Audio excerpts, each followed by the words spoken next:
one performance, and suddenly it's as if they can't play football again. I mean, would you have any concerns, Leanne?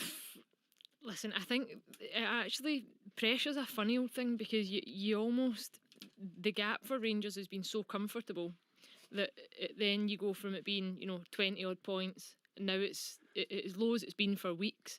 Then you think, if they did slip up today, Celtic go on and win, it's down to 15. Celtic have then got another game in hand, it's potentially down to 12. You then have two Old Firm games that become almost, Yeah, you're getting the Celtic fans all excited so now. the thought process becomes totally different. But whereas if you're Rangers, where I've been at Glasgow City, you need to just take it one game at a time. You just need to keep winning. You need to get the job done, because there's so many permutations that you could look at that would, as football fans, get everybody excited. But certainly a couple of slip-ups would make it an interesting, end to the season. Right, from Kilmarnock's point of view, mentioned, and we're touching the fact that you've got a lot. Tommy right inside out, Richard, and you've got a lot of faith in what he can do. And I think we've all clearly been impressed with Tommy and the amazing job he did at St Johnstone. He's got a tough one on his hands, and of course, the start isn't ideal, is it? You lose to Motherwell, you go to Ibrox, then you're up at Pittodrie, and Killy's record against Aberdeen is awful. Tommy's actually got a much better one than individually. So, I mean, he may be looking at that, but it's not ideal in terms of easing him into the job, is it? No, it's not. He would have wanted to run our games against the teams around about him, because not only on paper are they easier games, but you can then start to get distance between them and yourselves. Whereas at the moment, everyone's looking at this game today and thinking, right, Kilmarnock have got Rangers. If you're, I know Ross County don't play, but if you're the teams around about that bottom six, you're thinking, right, they're going to lose today, we can get further away from them. But he's been to Ibrox before. I've been to Ibrox as part of his team and get results. We've had draws, we've had victories there. In fact, the first time I ever won as an opposing player at Ibrox was with St Johnstone and Tommy Wright. So he knows how to get the job done. They will be very well organised. It's his second game in charge. He's had a bit longer to work with them, so they'll start to realise what he expects from him during games. And they'll make it, I would imagine they'll make it very difficult for Rangers. And the longer the game goes, if they can keep it close, they can keep it tight, then maybe the nerves from last week might start to seep in for Rangers. But it's the hardest place in the league to go to at the moment, and it's no mean feat to take anything from Rangers at Ibrox. Right, let's bring in the other guys. We'll get to their games in just a moment to do, but just thoughts on this one at Ibrox. Willie Miller's at Pittodrie. He'll be watching Aberdeen. St Mirren, in terms of Rangers against Kilmarnock, Killy find themselves just 1 point clear of the relegation playoff place. Willie, just 4 clear of bottom side Accies, who have got a couple of games in hand. I mean, I know there's always pressure on managers, but you kind of sense it's there right at the start for Tommy. Yeah, that's probably why he's there, Richard, though, isn't it? That's exactly why he's there. Yes, not probably, exactly why he's there. Correct. And I think you take that opportunity. Normally, that's what happens. You get an opportunity as a manager when things are going badly, and you've got to come in and try to resolve the problems that lie at Kilmarnock. And I must say, I hardly recognise Tommy with that kind of a band boy haircut that he had and the slim looks that he's managed to get by walking the length of the Sahara. He looks magnificent, doesn't he? Ready and up for the fight. And it is going to be a struggle for him, but I think he knows that going into the game. For me, I mean, Rangers are too good. I don't think that they're going to slip up.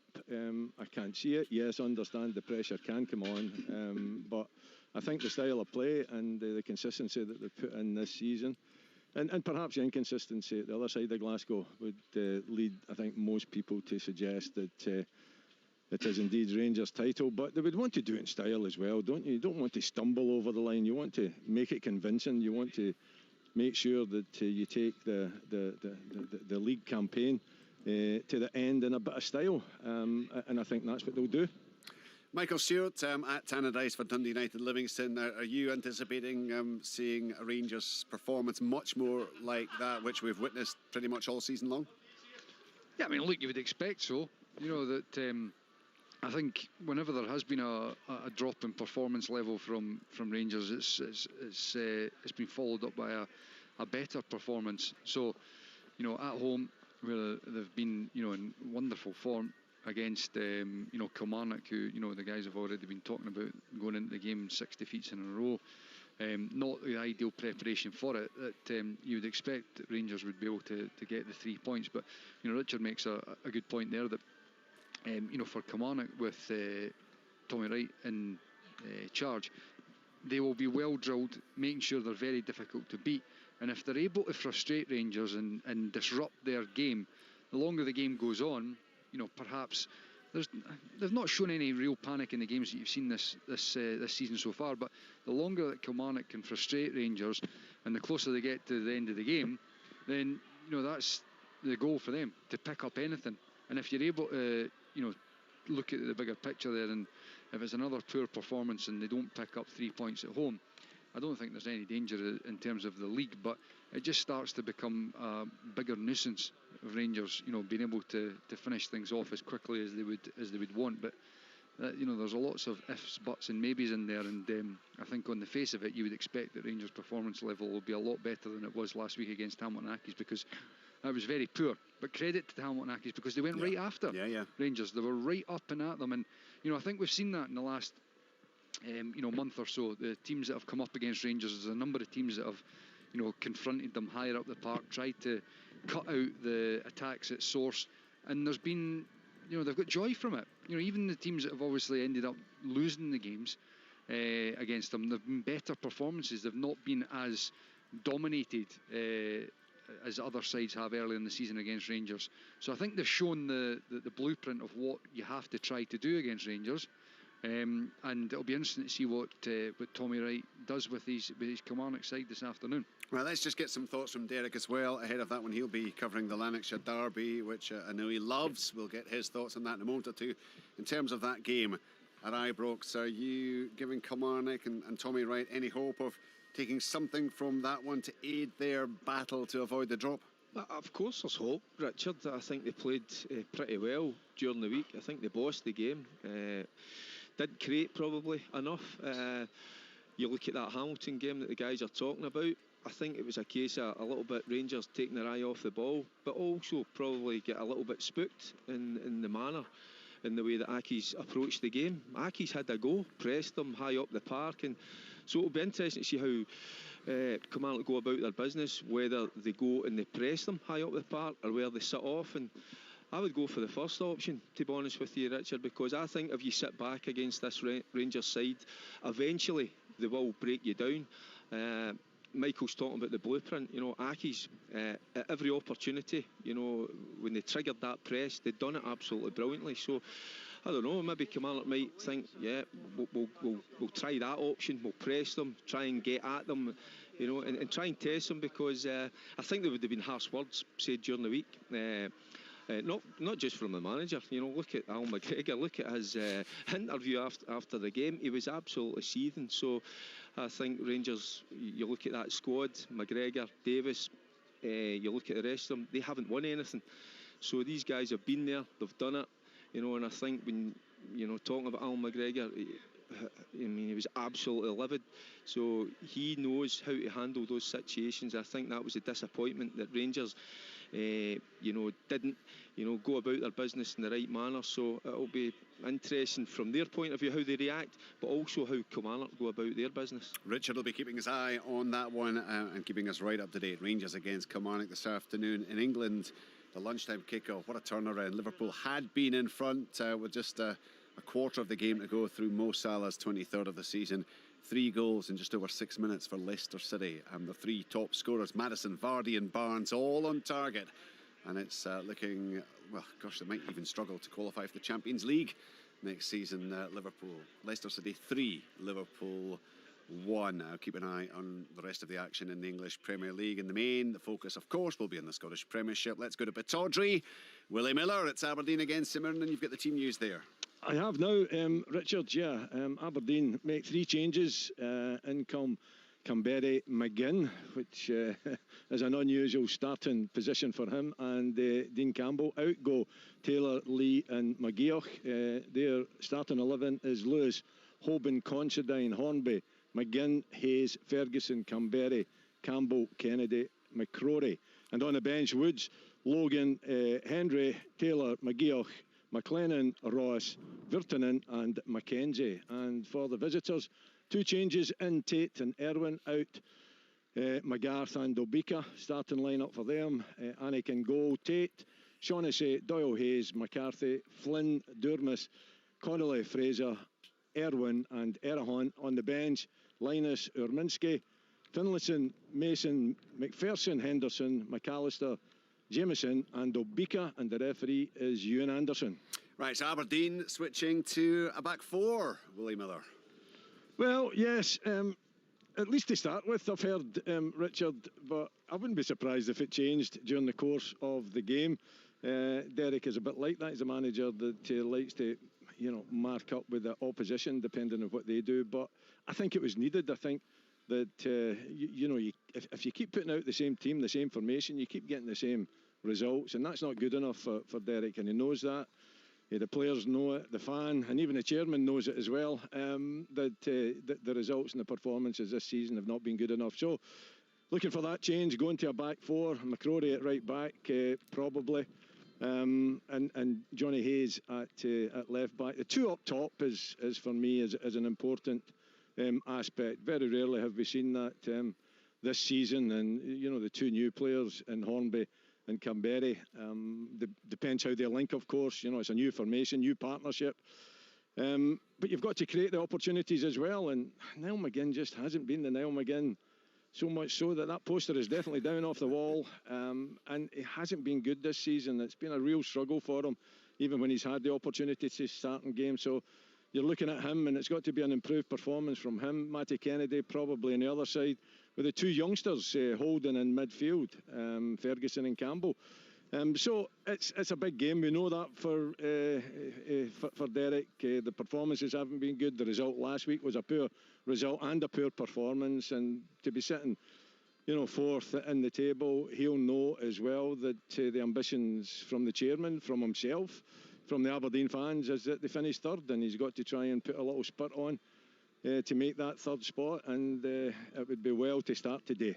I know, Richard, you were suggesting that a switch to a back four would be the right way to go. They won't have had an awful lot of time to work on that, given that they've played a 3 all season long. Does that matter this afternoon? No, I don't think so. I think, it probably matters the other way around. I think most players are used to playing in a back four. It's obviously more difficult for McCrory, who's kind of been shifted around a little bit, but he's good enough to play in any of these positions. So I think going from the 3 to the 4, if that's the case, then I don't think that'll be as big an issue, like I say, as if it was going round the other way.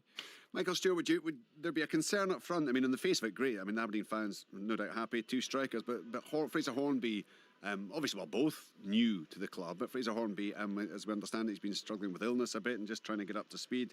Canberra is literally just in the country, and clearly they won't have had time to work together, and it could be one of those partnerships that just hits it off right away. But again, I suppose that's an unknown at this stage.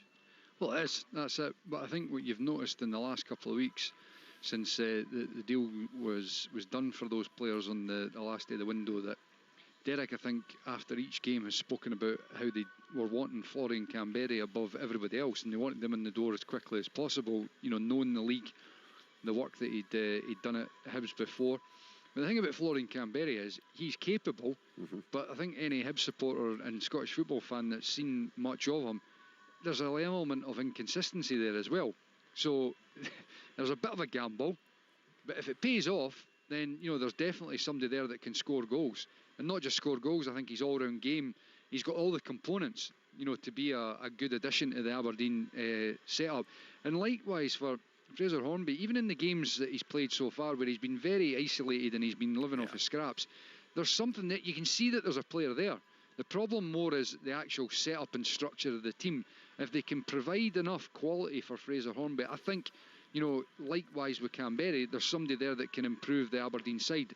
But if the setup isn't right and the structure's all wrong, and you've got players, as we've seen in the last, couple of weeks, who don't look really comfortable with what they're trying to do, then it all breaks down, and you've got individual components that are not working, pulling together, then you're not going to see those qualities come to the fore.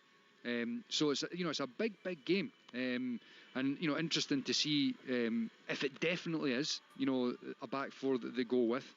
That'll be a big talking point, because as the guys have already spoken about, I think everybody recognises that the shape isn't working just now, and Derek himself spoke after the game against Hibs about how when they were last at Easter Road they played with Hedges, Watkins, and who's the third other player in there, And Scott Wright. And Scott Wright, obviously, yeah. And it was as if, that was justification of the formation, but that's the reason why you have to look at something else, because the three guys aren't there now. And I think, he's stuck with this shape, thinking that that's the way that they're going to play this season. But, there's been a turnover of players now. It isn't working, and it'll be interesting to see definitely what happens in terms of the setup of the side this afternoon. From what I'm told, it will be a 4, but as Willie says, that can your change. Inside information. That can change very quickly. Very quickly indeed. Willie, from a St Mirren point of view, they started with the 3 at the back against Celtic, but given that Richard Tate's back in, and if Aberdeen are playing the 2 up front, a 4 for them would make more sense, wouldn't it? It probably would, Richard, yeah. Again, an awful lot of managers are flirting between the 3 at the back, which can be a 5 at the back, by the way, because it was a 5 at the back for Aberdeen last week against Hibs. I think Jim Goodwin is the same type of manager that, he'll put a line-up out there, and it can have various formations, and it can change during games as well. And I think that would probably be the case for Jim Goodwin. But we'll wait and see. Certainly get that information to you. And that would mean that 2 teams match up. And when teams match up, then I think Derek McInnes is the happier person, because I've seen him on a number of occasions doing that. And I believe, or his belief is that he's got better players than the opposition. And if he matches up, then, that will come through at the end of the day. But we'll wait and see in terms of what Jim Goodwin decides. But it certainly looks as though he'll play the 4 at the back, probably 5 across the midfield, and Irwin up top on his own, just being a little bit more cautious in his formation perhaps, and want to do better than he did in midweek. It's a big game for them. Last time up here they played extremely well. Yeah. Richard, very unfortunate on the night not to take anything from the game.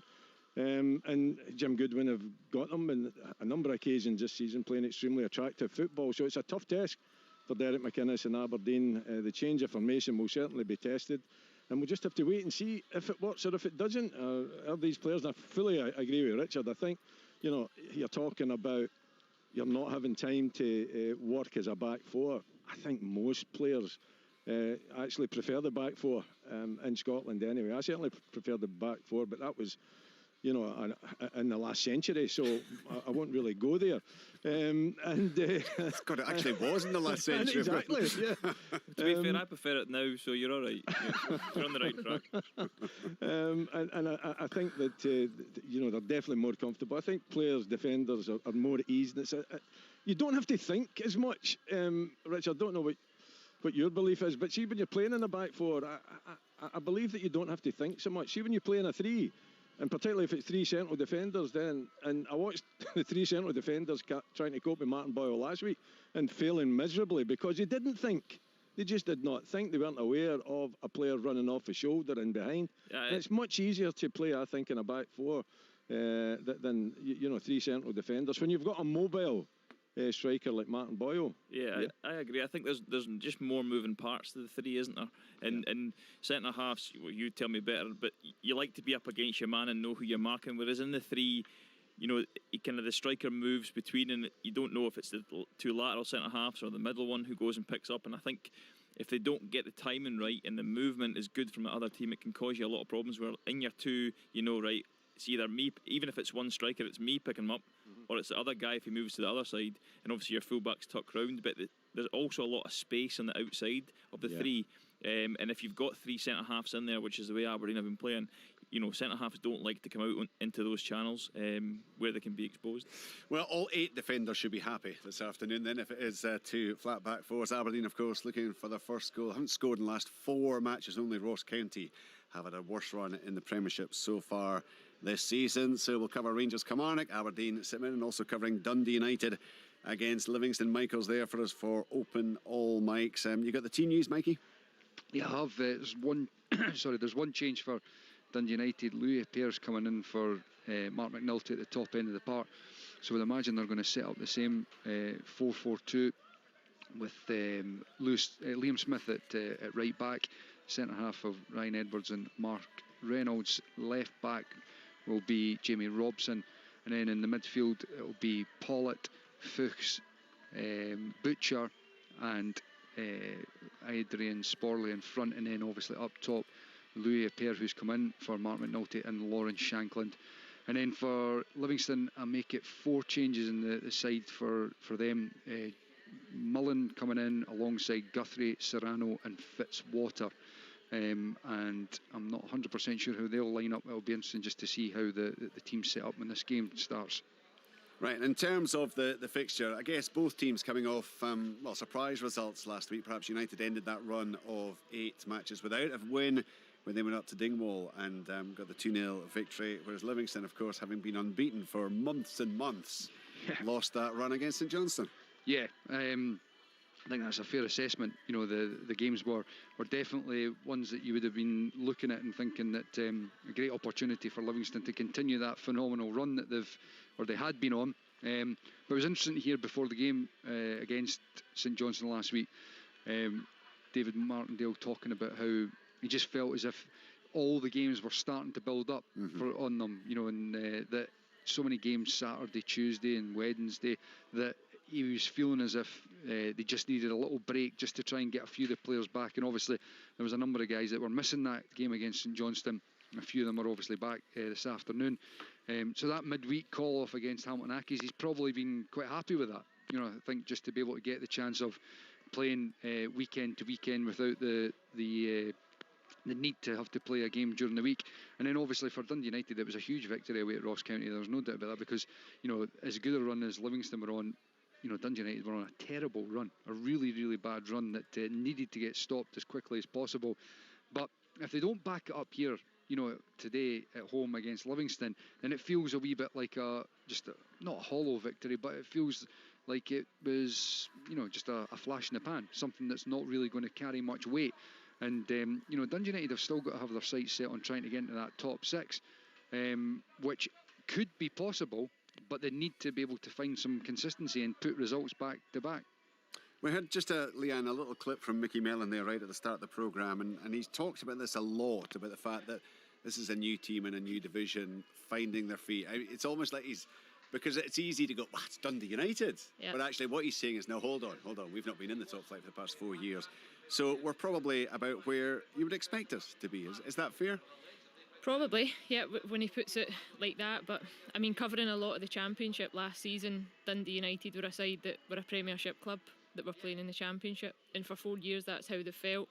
Now they've arrived in the Premiership, they're new to the division, and it's you play it to suit yourself, you know. Yeah, so it's either you want to be a Premiership club and you want to compete for top 6 and you're honest and upfront about that, or you use the stats to play on it. But listen, well, I suppose it depends how the results are going at any given time, doesn't it? Yeah, but I think when you look at that Dundee United side, I think they should be more than capable of top 6. Yeah. And really achieving that and cementing it without any real setbacks. You know, you've not got players like Lawrence Shankland in your team, Pollitt, McNulty, Nicky Clarks. Like, they've got great attacking players, but the problem is that they concede too many goals, you know, and they've not created enough this year. So I actually think they could have been in a much better position if they had taken care of some of the games that they've had. But listen, they'll be happy that they're in a fairly comfortable position. And as Mikey said, I think they need to go on and back last weekend's result up today, because it does feel a bit hollow if you don't put consistency in a run of games together, you know. They relied, Richard, on Nicky Clark for a large part of the early section of the season. Shankland maybe just starting to find that form again, and certainly impressive last week against County. Yeah, I think, you know, I feel a bit sorry for Nicky Clark, because the games I've watched and I've seen him, you know, he's done very well, and he doesn't seem like he's done a lot wrong, and he finds himself out the team. I think last week it was McNulty and Shankland. This week it's Shankland and Appere. So, you know, he's probably counting himself a bit unlucky. But yeah, I think it's probably just taken Lawrence Shankland a little bit of time to adjust to the way Dundee United play. I think Mickey Mellon asks a lot of his forward players in terms of in a defensive shape. You know, they have to work really hard, and we all know strikers don't really want to drop too deep because they want to get themselves near the goal. So I think you look at the goal last week that they scored, where the break from the corner, but Lawrence Shankland finds himself in his own half a lot of the time anyway, so he's always having to run at least half of the pitch to get himself into the box. So, you know, if Dundee United take care of the ball a little bit better and work their way up the pitch, it means that he doesn't have to make 60, 70-yard runs just to get himself in the box. It means they can kind of work it up slowly, and that's where you want Lawrence Shankland. You want them in the width of the 18-yard box, because when a chance comes, inevitably he makes the keeper make a save or he scores a goal. Sorry, Richard, I was just going to say I felt the difference with him last week was that, Richard, see, we're having Fuchs in there in the middle of the pitch as well, rather than Ian Harkes. I think he broke up the play better last week and played forward a lot quicker, and I'm wondering if that's the difference between bringing Nicky Clark out the team, because him and Lawrence Shankland are very similar in the sense that they'll come short, come at the ball, they'll link the play, whereas Dundee United need that player in behind. They need somebody to go and stretch a backline and make it difficult, so that's possibly the logic behind it. But I certainly was more impressed with Dundee United last week watching them than I have been the whole season. Right, we'll talk more about that game and we'll continue the build-up, of course, to all the action. Let's head up live to Pittodrie. Saints boss Jim Goodwins with Kenny McIntyre. Jim, really tough conditions here today, in particular a very, very strong wind.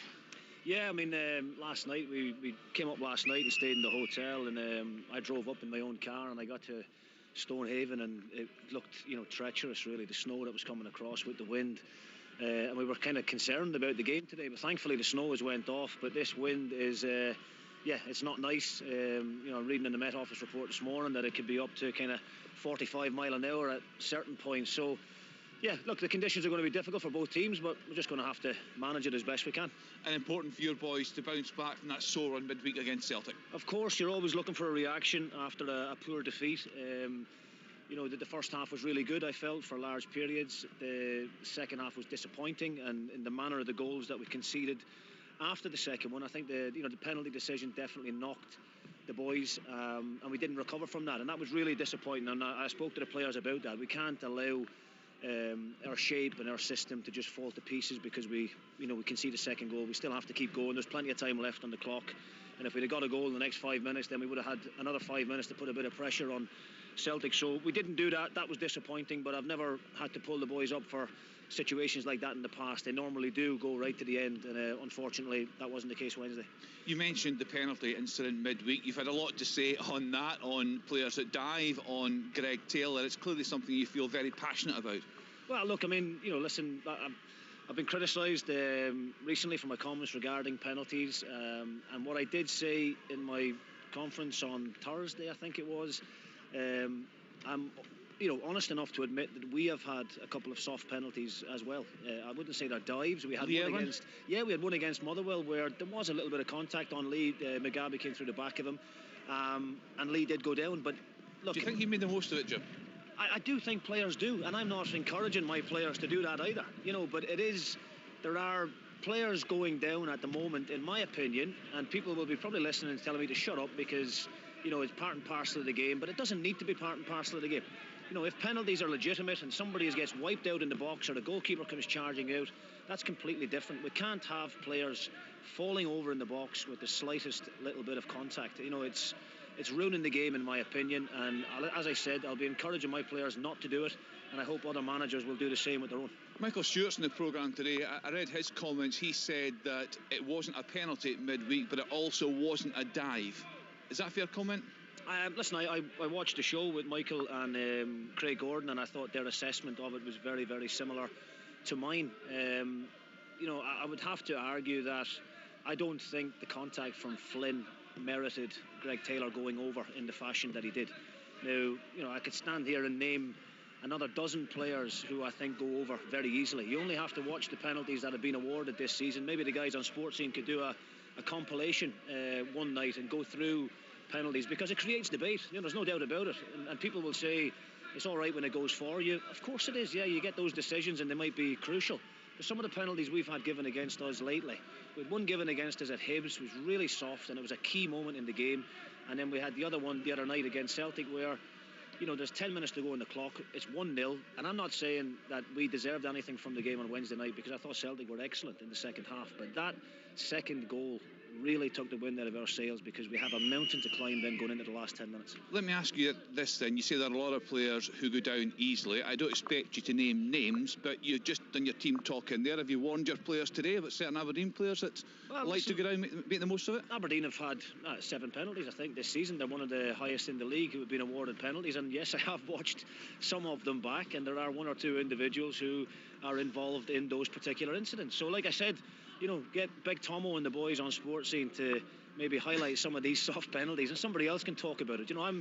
I'm quite happy to call it how I see it, Kenny. And if it happens for me or against me, I'll give my honest assessment. And if when I watch things back later on I get it wrong, I'll be the first one to admit it. But I don't think the penalty that we got given against us on Wednesday was a penalty. And we need to be careful about where the game is going, because we all want to be able to make tackles. We all want to have that bit of contact.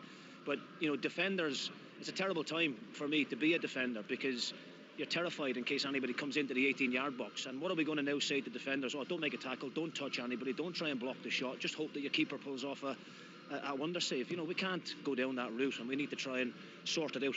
And just finally on this, Jim, Stephen Gerrard also was fairly outspoken yesterday. His concern is that we're in danger of re-refereeing games. Is that a concern of yours? Well, listen, I've had numerous incidents when I was a player where the game was re-refereed, if you like, on Sports Scene, and then the compliance officer gets involved. We have a compliance officer for that particular reason. If the referee misses something, or if it's very difficult for the referees in real time, I can accept that, because players are very quick nowadays, and the slightest bit of contact sometimes can send people over. But the compliance officer is there for that reason. And if we believe somebody has conned the referee, then in my opinion, they deserve to be punished, and that goes for my players as well. Thanks, Jim. Thanks, Kenny. There you go. I mean, interesting stuff, and he's very honest, Jim, and he said himself, they've been fortunate on occasions.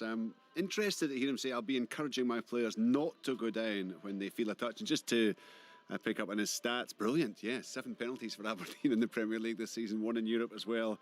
Only Celtic and Rangers have had more, so maybe that's why Jim is a little concerned of a penalty being conceded. The comments generally, Richard, and you'll have been in a situation many times, I'm sure. You've put a hand on a forward or a winger's shoulder or their arm, and the next thing they're rolling around on the ground.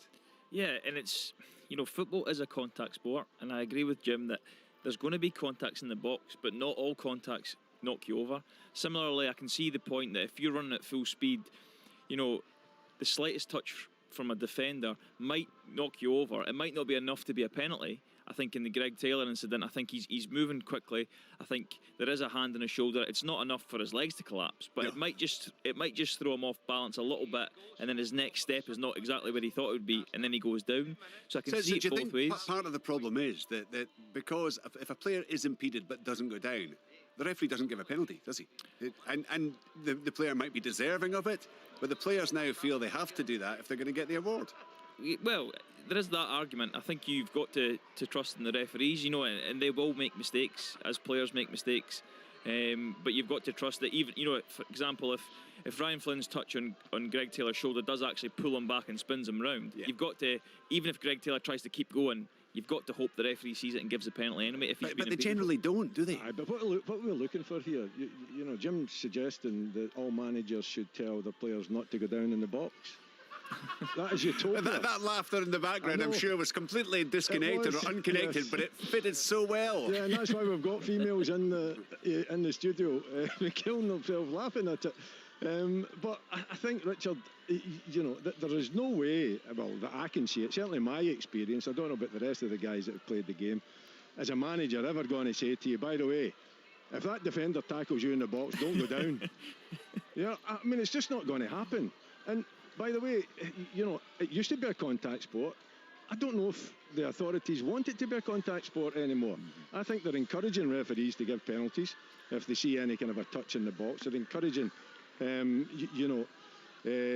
think referees to, if there's undue force, I mean, you go over the top of the ball and the referee doesn't give a free kick. It's got to be the compliance officer that actually decides that it should have been an order off.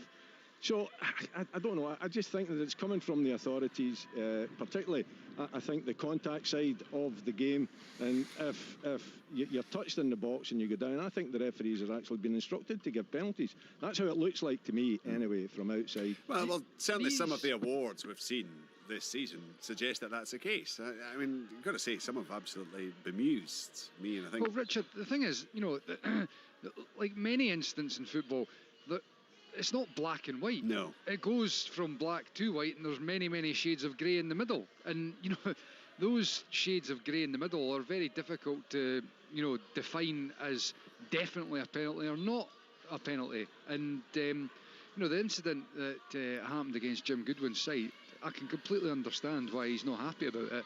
But then, he references it, or Kenny brings up the Lee Irwin one against Motherwell, but he didn't go into any great detail about it. But that wasn't a penalty kick. No. Mugabe, I don't even think, touched Lee Irwin's foot. It brushed down the side of it. So, to go back to what Willie's saying there, you can tell your players as much as you want, but these things happen in a split second. Whatever your manager's told you, in that moment, it's not a conscious thing. Some players will instinctively do it, and others won't. And you're never going to be able to, pigeonhole every player into any category. Everybody, humans are different. Some people will think about doing it, others won't. And you just hope that over not just the course of a season, but over a period of time, things begin to sort of level out. But I think that when things are, to talk about re-refereeing games as well, and Richard made a very good point on the radio last night. Yeah, I heard that. And I hadn't really thought about it before, but I thought it was a good point that definitive, issues, violent conduct and things like that, or diving, then those are clear things that you think, yeah, we want to stamp that out. You want to punish that. Things that are conscious decisions being made by players, then, the compliance officer penalise it. But, just for a mistimed tackle, okay, it might be dangerous, but it wasn't a deliberate act. Then perhaps we shouldn't be punishing that. And I thought, it's not to say that I'm definitely for it, but I think that's definitely worth looking at in greater detail, because then it would take away the tit for tat that you find amongst so many people. The definitive decisions that I think everybody can agree on in terms of, or the majority of it you can agree on in terms of diving and violent conduct, we can get the compliance officer to deal with that. But mistimed tackles that are deemed to be dangerous play, that, I think people that have played the game can recognise, okay, like for example, Roof's tackle, I think it was a red card, but he's not tried to hurt the player. So should we be punishing that retrospectively?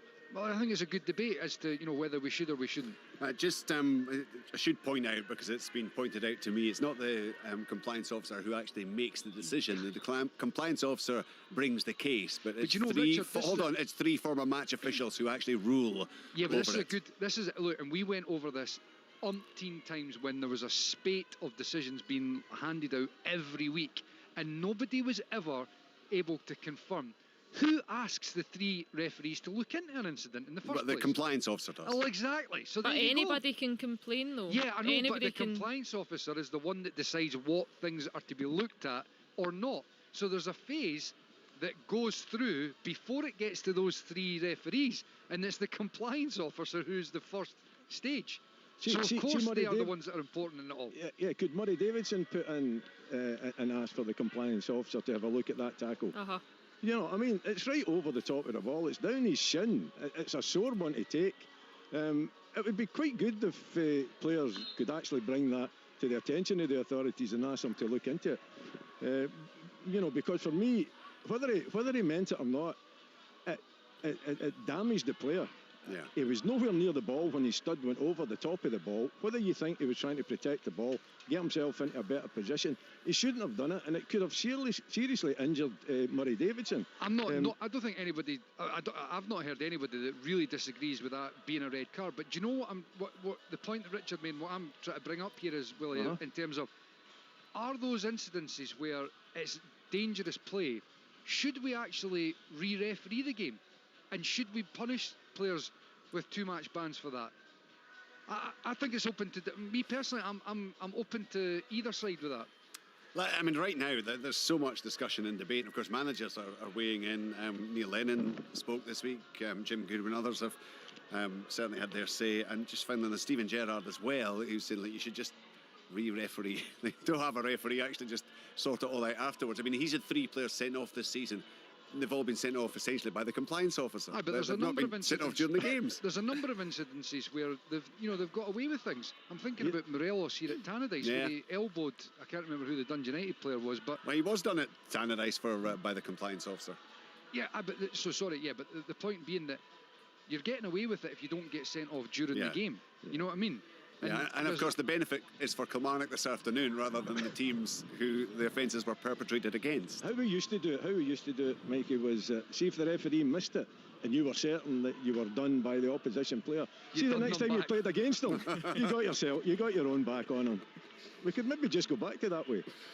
Well, maybe that's the way ahead, Willie. Thank you for shining such a light on it. Right, this is Sports, and we're live here on BBC Radio Scotland. Got 4 games in the Premiership. Rangers, Kilmarnock, Aberdeen, St Mirren, Dundee United, Livingston, Motherwell, Hamilton, and then, of course, in the Championship, Alloa against Arbroath. We'll continue the build-up to the matches in just a moment or two. But away from the football, just for a few moments, big story earlier this week, the Scottish game being asked to face some extremely unsavoury truths from its past head-on. A report commissioned by the Scottish Football Association into historical child abuse recommended clubs should issue an unequivocal public apology to those affected. The report heard personal accounts from 33 individuals. They dated way back to the 1970s, allegations concerning team officials, scouts and coaches. The SFA's Chief Executive Ian Maxwell said the content of the review had left him deeply upset. It's a hugely important document for the Scottish FA. I think first and foremost, reading the survivor narrative is very, very difficult. You know, as a parent at a human level, to read individuals' experiences and read the horrific abuse that they've suffered is incredibly difficult to read, and it's incredibly powerful, and it's, as I said, a very important document for us. I think for us to ensure that we limit the opportunity for such instances to happen again, we have to first understand what happened in previous instances and what happened in the past, and learn from those lessons. And from that perspective, the narrative from the survivors and their testimonies absolutely vital to how we're going to take the game forward. What is it in particular that stands out for you in this document? What's your takeaway from this as someone who's been involved in this for some time? What's your ultimate takeaway from reading the report?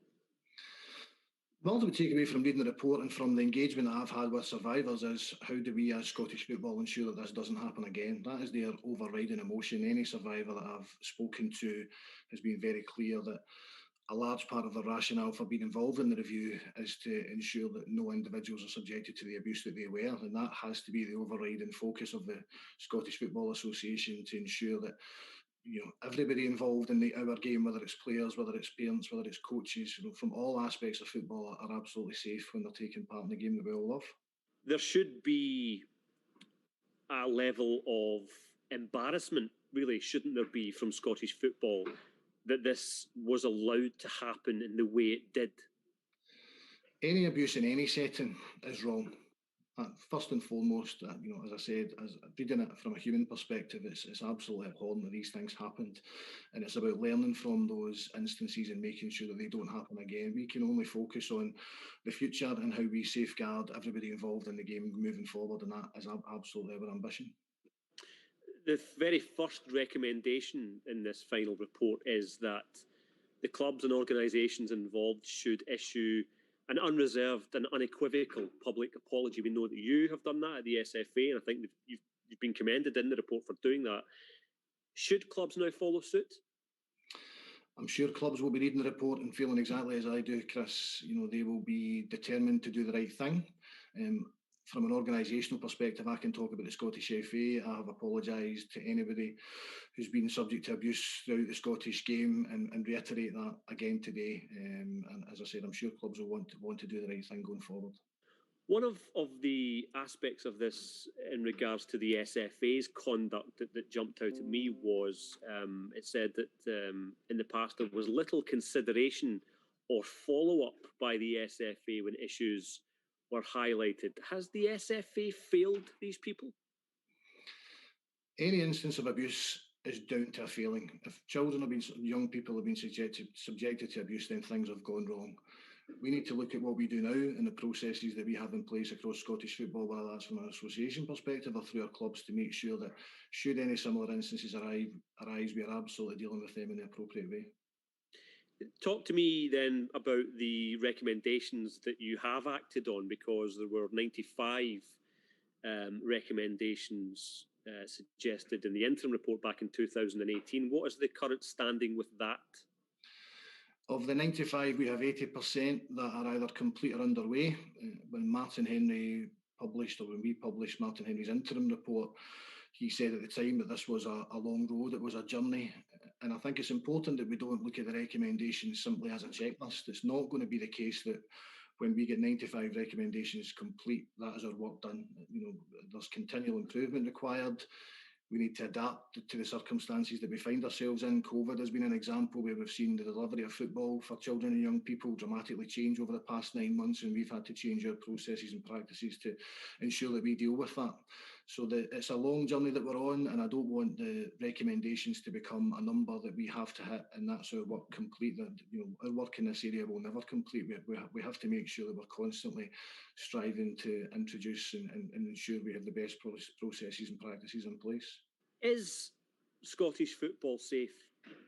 I absolutely believe that with the work that we've done through our child wellbeing protection team, through the work that clubs have done through their child wellbeing and protection officers, we have an independent advisory board which oversees the work that we do, and following on from the recommendations that we have implemented so far, there is absolutely a framework in Scottish football to ensure that participants, players, coaches, and everybody involved in the game is safe. Yeah. The SFA has apologised. You've been commended for that. But should these people now be financially compensated? Today is a very significant day in terms of the publication of this report. It is very much about giving the survivors a voice. They've waited a long time for this moment, and I commend them for the input that they've had into the report, for the part that they have played, the significant part that they have played in making sure that Scottish football is safe going forward.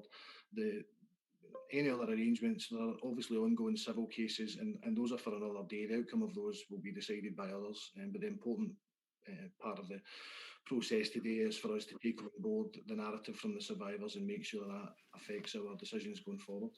The Scottish FA Chief Executive Ian Maxwell speaking just a little bit earlier this week, and see there have been apologies that have been issued by a number of clubs. We're just about 5 minutes away from the action getting up and running this afternoon. Let's focus a bit more on the Lanarkshire derby, Motherwell against Hamilton.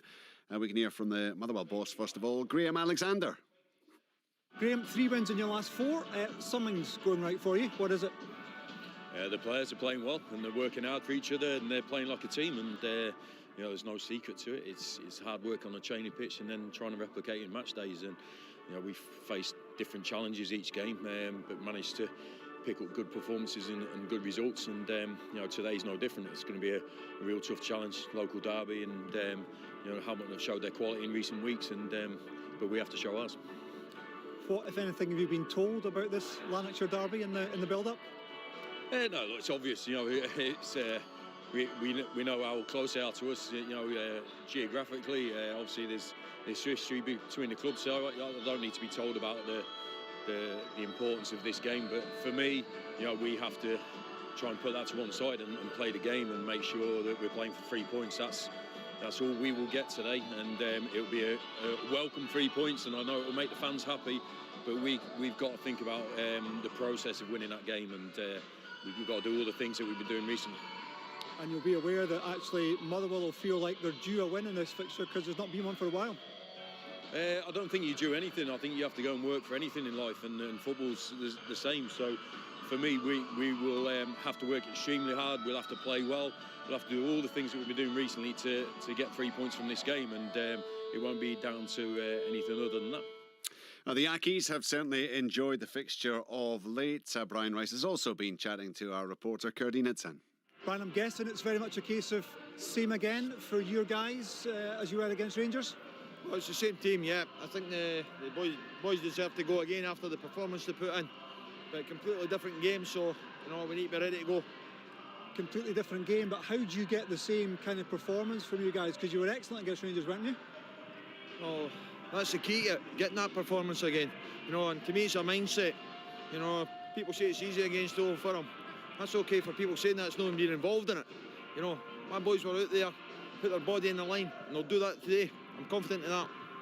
They'll need to in a Lanarkshire derby, won't they? And yet, you've got a brilliant record in this fixture, the past few matches. Yeah, because we've done exactly what I just spoke about. We've been in the front foot, we've put Motherwell under pressure. We've rode our luck at times, to be fair to Motherwell. But at the end of the day, all that counts for nothing, Karen. It's what happens at 3 o'clock today that I'm most concerned about. And I'm guessing if you get the same as you got against Rangers between now and the end of the season, you'll be okay, won't you? Well, that's the aim. That's what we're aiming for. To be safe, to stay in the Premier League, but most importantly, to get consistency of performance. And that starts today. Brian Rice off the back of that really, really strong performance, and of course excellent point that they got against Rangers last weekend. It is Motherwell against Hamilton. Derek Ferguson is there for us this afternoon. Team news, Derek? Yeah, one change for Motherwell, Richard, from that fine 1-0 win against Kelly. It's O'Hara comes in for Crawford in that midfield area, so Motherwell go Kelly in goals, back four of O'Donnell, Mugabe, Lamy and Carroll, midfield three of Campbell, O'Hara and Maguire, with Long, Cole and Watt up top. On the bench for the Well is Morrison, Crawford, Hasty, Polworth, McIver, Cornelius, Johnson, Roberts and McClure. For Hamilton, well, no surprise from that fine display in that 1-each draw against Rangers last week. They're unchanged, so again they go with Fulton in goals, a back three of Hamilton, Aaron, Winter and Easton, a midfield four of Hodgson, Odoffin, Trafford and McMahon, with Callahan supporting Anderson and Ogpo up top. On the bench for the Ackies is Gourley, Stirling, Scott Martin, Hughes, Mimno, Winter, Moyo, Monroe and Smith. And the referee here is David Monroe. 4 games in the Premiership this afternoon, 1 in the Championship. It is Open All Mics here on Sports Sounds.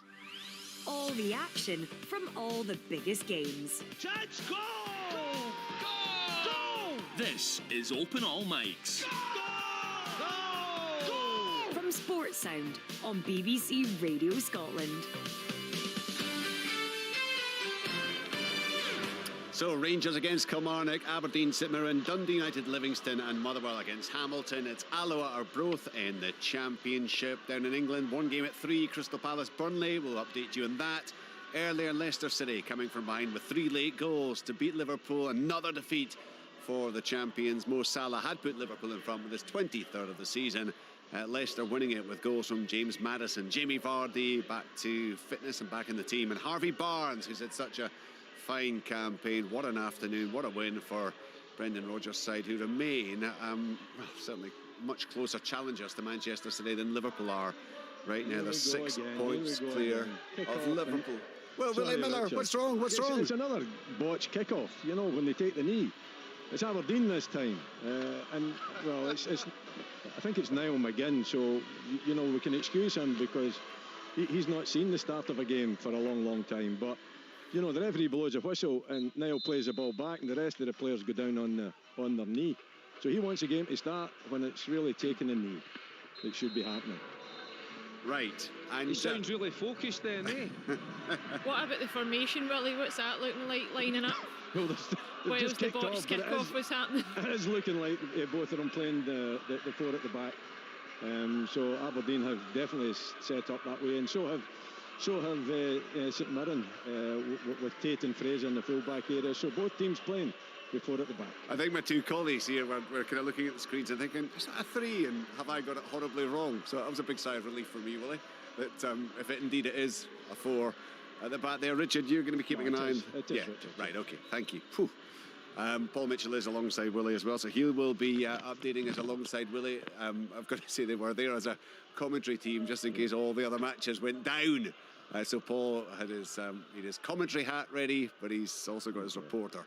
But I have warned you as well, Richard, that could change very quickly. Yes, I know, but as long as it was there at the start, that's it was. Fine. You were correct. Thank you. It's always a rare plus when it comes to Saturday afternoon. Right, so they are and running at Pittodrie, just Aberdeen again, St Mirren just underway at Ibrox. And, well, as ever, Richard Foster, a big game for both sides for entirely different reasons. Yeah, I think we spoke about earlier, Rangers need to bounce back from last week, and Kilmarnock just desperately need to get a result. I think, you know, obviously no 1 in 6, or sorry, they've lost their last 6 games. I think even a point here would be a positive result for them. You know, games just kicked off, and you know, pretty much similar. Rangers going the 4-3-3 that we know they will, and Kilmarnock looking to have that one up top and the 4-5 behind it. And the guys can rest easy that Leanne is here on VAR duty, just the 4 screens. Compliance officer for the day. And then we'll have 3 ex-match officials lined up behind you just to make sure that any judgments are correct. Can I be one of them? You're no, very... because you were just all for retaliation, Willie, so that's not happening. No, I was all for putting the record straight. Hidden retaliation. Got to do it in a in a subtle way. Yeah, you don't retaliate. No. Oh, it's a goal! Michael Stewart. At Tannadice. There's a goal for Dundee United. I'm trying to see who on earth it is. It might be Louis Opert. I'm not 100% sure, but it broke down the left-hand side, and Adrian Sporley cut the ball back, and it was Sporley that's banged into the back of the net, but it was down the left-hand side. It cut into the inside left channel in the box, one touch, and then smashed into the top of the net, and it's 1-0 to Dundee United. It all came from a very, very poor kick-out from Strycek. The ball went back to him. It barely got outside the 18-yard box, and Livingston weren't able to really clear it. And the ball was still about 25 yards out from their goal. As I said, the ball went inside, down the left-hand channel, cut back to Sporla, and he smashed it into the back of the net. 1-0 for Dundee United. That's what a start. Great finish, Michael. Actually, he takes it really well with the first touch with the right foot, and as you say, smashes it into the net. Good bit of movement. Who plays it into the box then? I think it was Shankland. Yeah, was it Shankland? It looks like a wee give and go. Yep. It's incredible. That's probably why I didn't realise it was because Shankland outside the box. Sounds familiar this season, to be honest.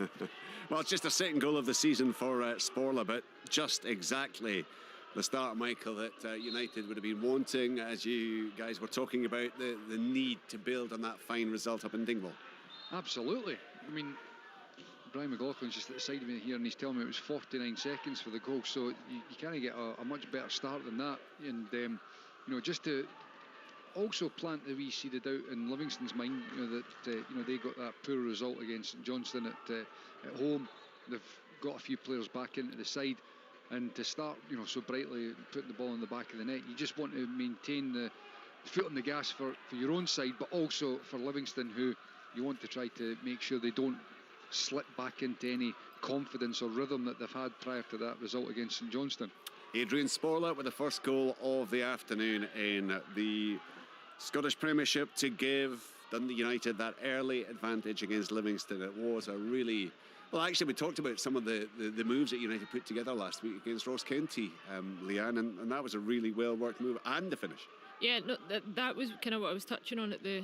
great chance there. Well, let's go quickly to Heather, because she's at Alloa against Arbroath. Yeah. Jack Hamilton, of course, pretty new into the club, Richard, and scored a couple of goals recently, really nice goals actually. But yeah, brilliant chance for him, just from the centre of the box, cracked it straight into the arms, unfortunately for him, of Neil Parry. But yeah, lovely long ball through to him from James Craigan. So good start here from Arbroath against Alloa. It's still 0-0 though. And just run us through the team news then, Heather. We didn't get to you just before kick-off. Yeah, sure, no worries. Alloa making a couple of changes, Richard, from the side that beat Queen of the South last weekend, with Williamson and Robertson starting there, Jameson and Murray dropping to the bench for Arbroath. Just one change for them. Colin Hamilton returning from injury and starting in place of Scott Stewart, who drops down to the bench. So in terms of the teams then, Alloa go with Neil Parry in goal, then it's Lucas Williamson, Liam Dick, Andy Graham, Scott Taggart, John Robertson, Stephen Hetherington, Ray Grant, Kevin Corley, Alan Triton and Innes Cameron. And on the bench it's Jordan Wright, Nicky Jameson, Robert Thompson, Liam Buchanan, Stephen Skugel, Innes Murray and Lee Connolly.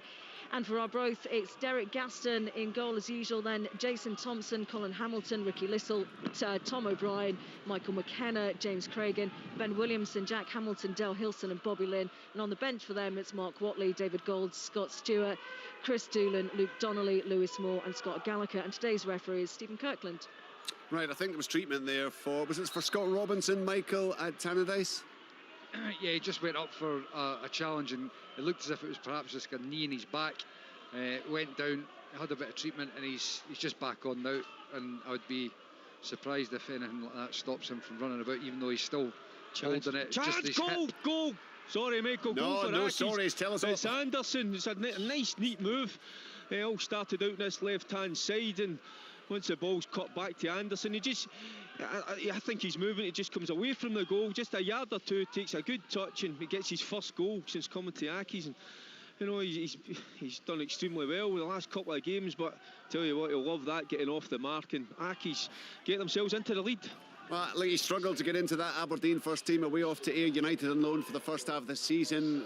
Wasn't exactly a hit, only scored in one game, that against Albion Rovers in the League Cup, but he's made a really positive start. He certainly caught the eye against Rangers last week, and got to say, Leanne, you're watching it here, a very tidy finish from Bruce. Lovely finish, but you need to ask yourself what the Motherwell players are doing that are in the box that are There's a just chance here not for picking up. Motherwell. Cole comes out to what?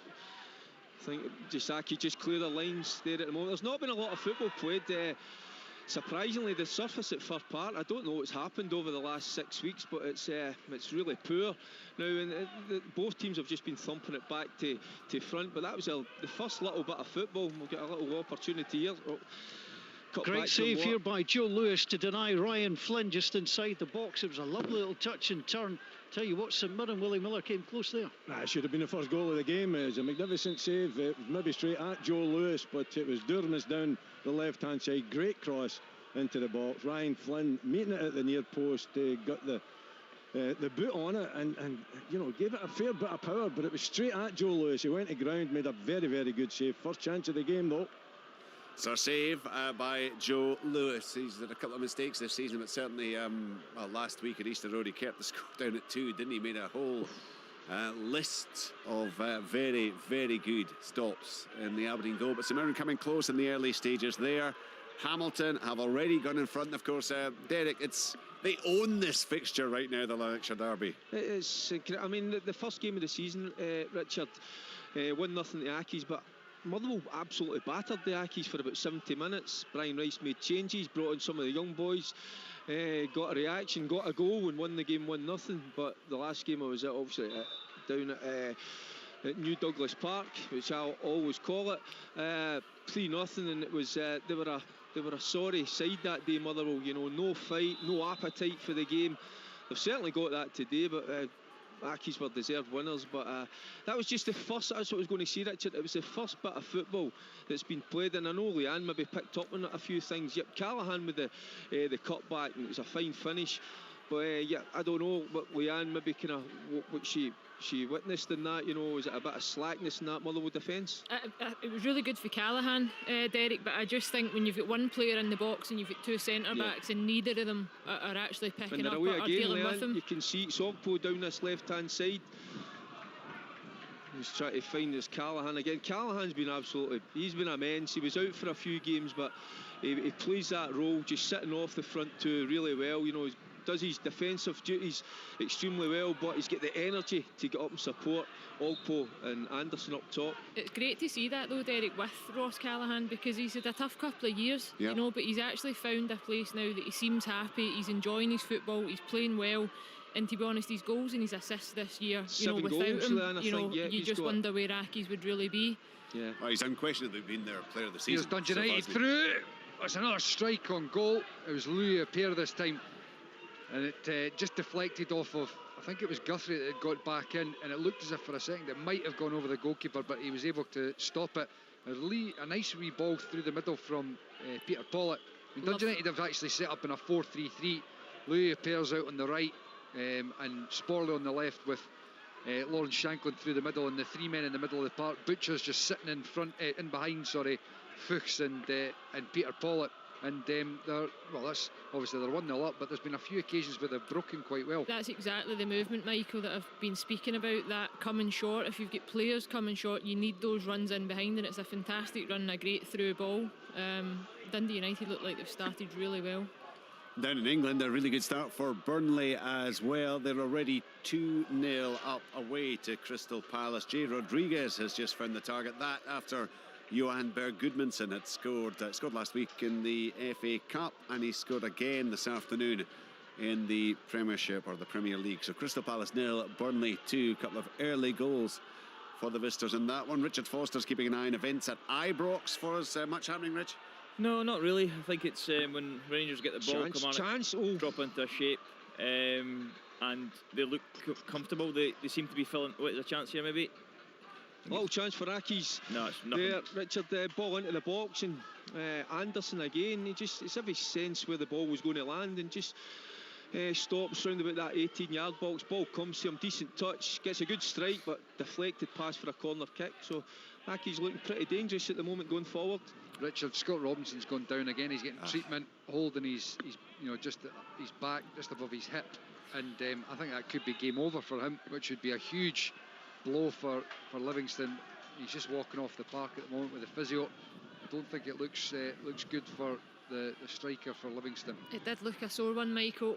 when Callum Butcher went up for that header. It's innocuous almost, you know, there's no intent or anything from Butcher, but there's nothing worse than when you get caught almost between, almost at his glute and the lower back.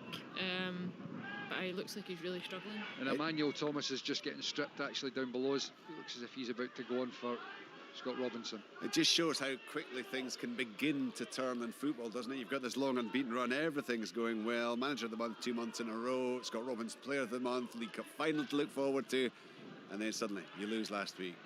One of your most important players gets an injury there, he has to go off. You're trailing already in the game. Well, this is where you see true character, Richard, isn't it? Everything's great when you're winning and things are going well, but questions, you know, will be asked if they get the resilience and character to bounce back this afternoon, changes to be made, and Scott Robinson's been so influential in everything that Livingston have achieved in the last couple of months.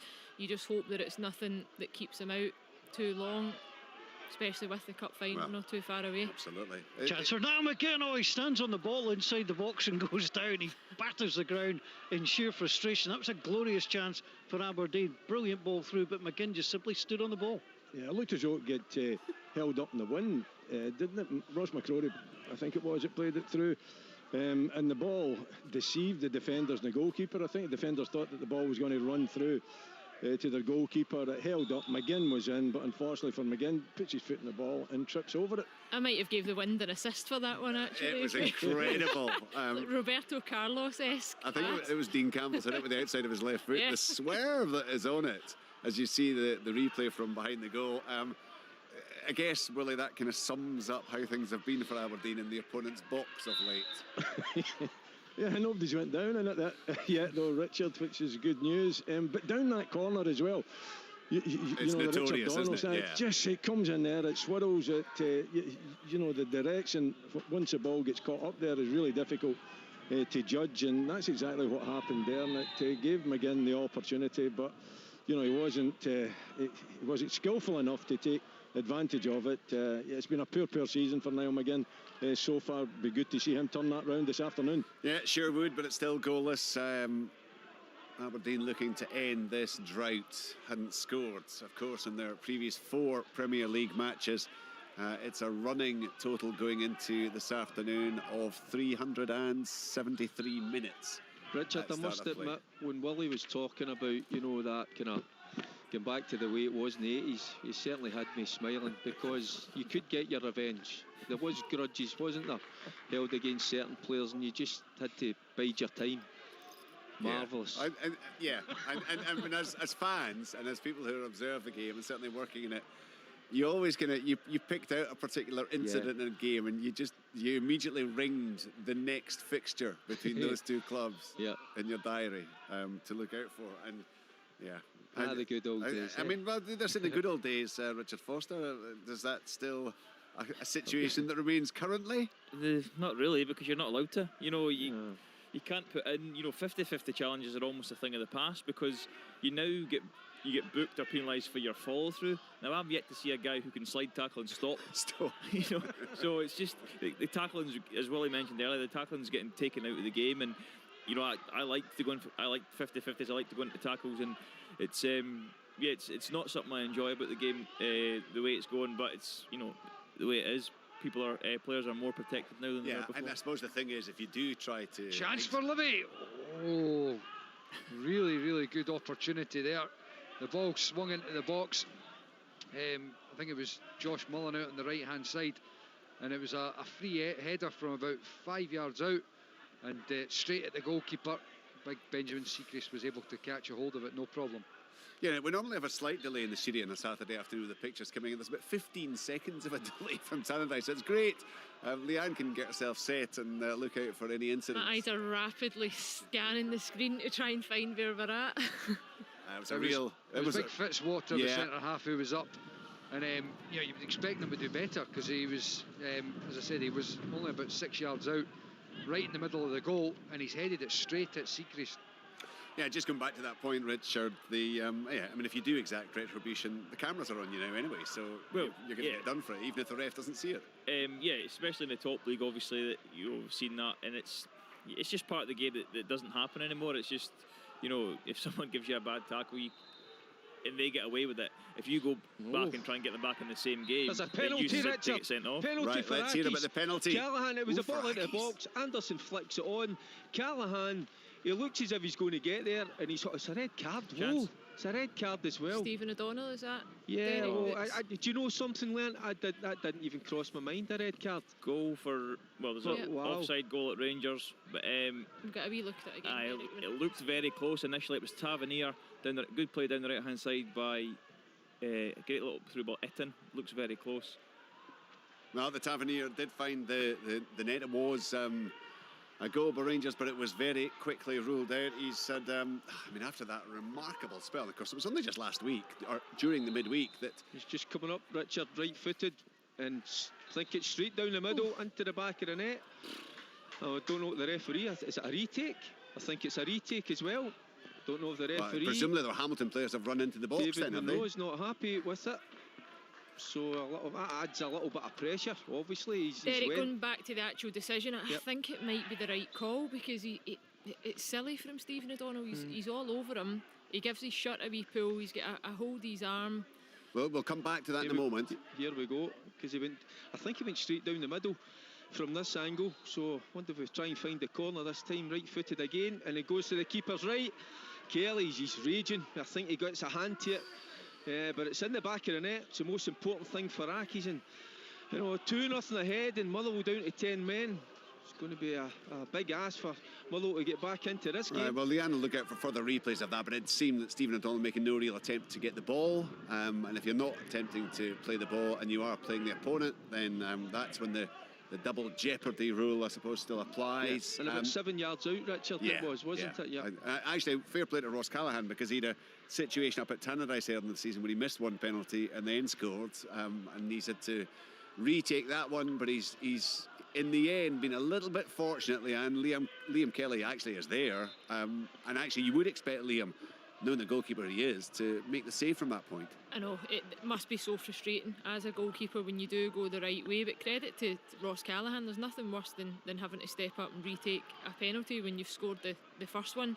The psychological effect of that, but credit to Hamilton. Derek, actually the flick on for the initial chance is great as well from Ogdenpo. I think it is, that gets a wee flick on. It totally deceives the Motherwell backline, and I think that's why Stephen O'Donnell's caught on the hop and tries to salvage the situation. But what a start from Hamilton. Well, it is a sixth penalty of the season for Hamilton. Ross has scored 4 of his 5. Marius Ogdenpo missed one earlier on in the campaign, having a save, spot kick save by Ophir Marciano of Hibernian. Motherwell have conceded more penalties than any other team. That's 12 penalties they've conceded now.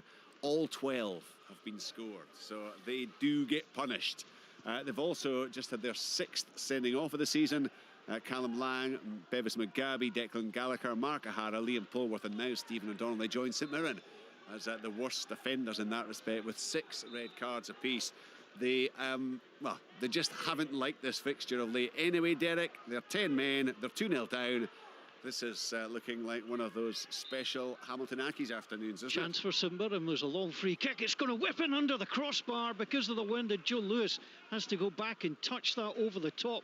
That was wind assisted again, Willie. It was, yeah. Left foot from Durmus again, just hanging it up, and the wind catching it. And Joe Lewis had dealt with it efficiently. He's tall enough. In fact, it was well over the crossbar when he just touched it over. Wasn't prepared to take any chance whatsoever, but the wind certainly, having a big impact on this game. 2-0 Hamilton, remember, Bruce Anderson and Ross Callahan from the penalty spot. Stephen O'Donnell sent off for conceding that penalty. Motherwell 0, Hamilton 2. It's still Dundee United 1, Livingston 0. Adrian Sporla with that first-minute goal. Goalless at Pittodrie. St Mirren coming close on a couple of occasions to breaking the deadlock, but it remains 0-0.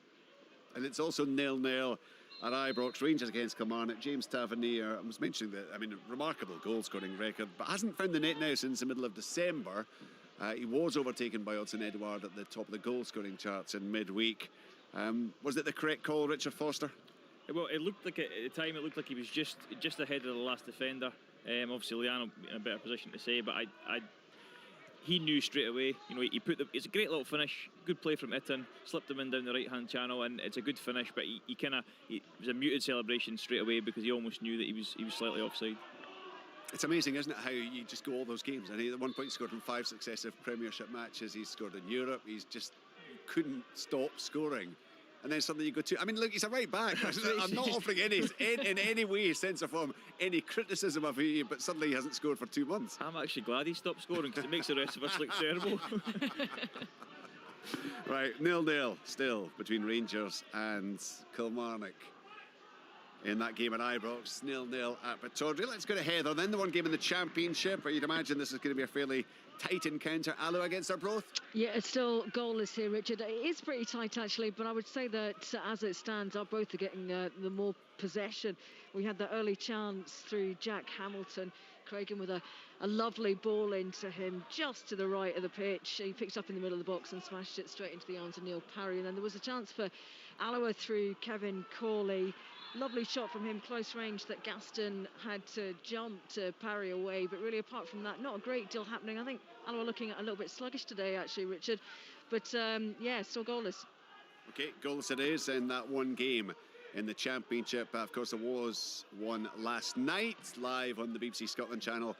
Queen of the South won, Hearts won. Leanne was there and is only just beginning to thaw out, having spent a few hours standing beside the man with the biggest coat in the Western Hemisphere, Ryan Stevens. Straight out of East 17, I think was the things that was circulating on social media. Like the Christmas video. Oh, brilliant. Did it go down to his ankle ankles? I knew that would. Sleeping bag. Totally. To be honest, I was jealous, but there's been a fair few things on social media. But Ryan takes it well. I think he loves his fashion and he was well prepared for the cold weather last night. Did you not have your electric blanket with you, no? Of course I did, Michael, but it well, doesn't nothing mean that. to be jealous about. But it's then, when you step out of the electric blanket that's the issue, when you stand for 15-20 minutes chatting. Oh, it's a hard life. I know. Oh, it's a hard life. I've tried to stop complaining about the cold because we do live in Scotland. Yeah. And we're fairly used to it by now. But Leanne, Yes. You should have a look at the Motherwell manager. He's been cutting about you get the all t-shirt afternoon. on again? Yeah, he's been cutting about just with a jumper on. He's finally put a jacket on, but it's a little flimsy thing. I don't know how that man down there doesn't feel the cold whatsoever. He actually admitted in a pre-match interview last week that his mother had been on the phone telling him that he had to start wearing a jacket because she was getting worried about him. Unbelievable. Probably because his blood is absolutely boiling right now. Well, it will be today. Canberra's got a pair of gloves on, pair of black gloves on, Richard. We're talking about attire, and the other question is, who are E17? Actually, I'll explain to you in a minute, Willie. I think they were out just after the Rixons days, Willie. That'll mean nothing to anyone out with Aberdeen, but it'll certainly mean plenty to Willie. If you get on Google, it'll give you a wee laugh, Willie. Okay, I'll try it. Willie, just in terms of the... What's Google? What's the chance? Oh, we've got a goal for Arbroath, and that is one that they will be ruining, because I tell you, Neil Parry was completely out of his goal. Jack Hamilton saw that, stepped up really sweetly, must have been about 20 yards out, and just smacked it really nicely right into the middle of the net. So yeah, Arbroath, go ahead here to Alloa, and that goal, they're going to be so angry with that. It's Alloa 0, Arbroath 1. Well, Dick Campbell might be just about to do it all over again, just getting a little run together, unbeaten in the last 5 matches, 3 draws and a couple of wins. And of course, they were adrift at the bottom of the table. They moved off the bottom, they moved out of the bottom too. Queen of the South leapfrogged them last night with that draw. But Arbroath, wow, what a victory that would be if they can build on that and they can see it through. Jack Hamilton, what a great move as well. Of course, he spent first half of the season out on loan at East Fife, the Livingston striker. He got 9 goals for East Fife. He may well, in fact, looks certain he'll end the season as their top scorer. He did get a goal for Livy as well in between times, and now he's gone to Arbroath, and he's only one off being their top scorer. Yeah, that's his 3rd for Arbroath. Yeah, I mean, it's amazing start he's had, but he's clearly, he's a player who's certainly comfortable playing at League 1 and Championship level, and it's all giving him an experience, I suppose, for if he is going to be given a real opportunity at Livy. Alloa 0, Arbroath 1. Jack Hamilton in the 24th minute. So if you tally up the goals at the various clubs, that is his 13th of the season, his third for Arbroath. And they have the advantage. Good bit of play there from Rangers. Davis into it in a great turn. And he's brought down at the edge of the box, so this will give James Tavernier a chance to get his goal scoring back on track. Yeah, it's almost perfect for him, isn't it? What's it, 22? And now I've given him the big build-up. Yeah, now you're giving him the big build-up. Hadji will probably... It looks like it. It's about 22 yards out, and it is. I mean, it's ideally placed for... It's great play from it, and he knows the defender's tight to him, and he just rolls him, touch with the outside of his foot. And it does look like it's going to be Hadji that hits this. It's still goalless. Rangers against Kilmarnock. Tavernier did have a goal ruled out for offside.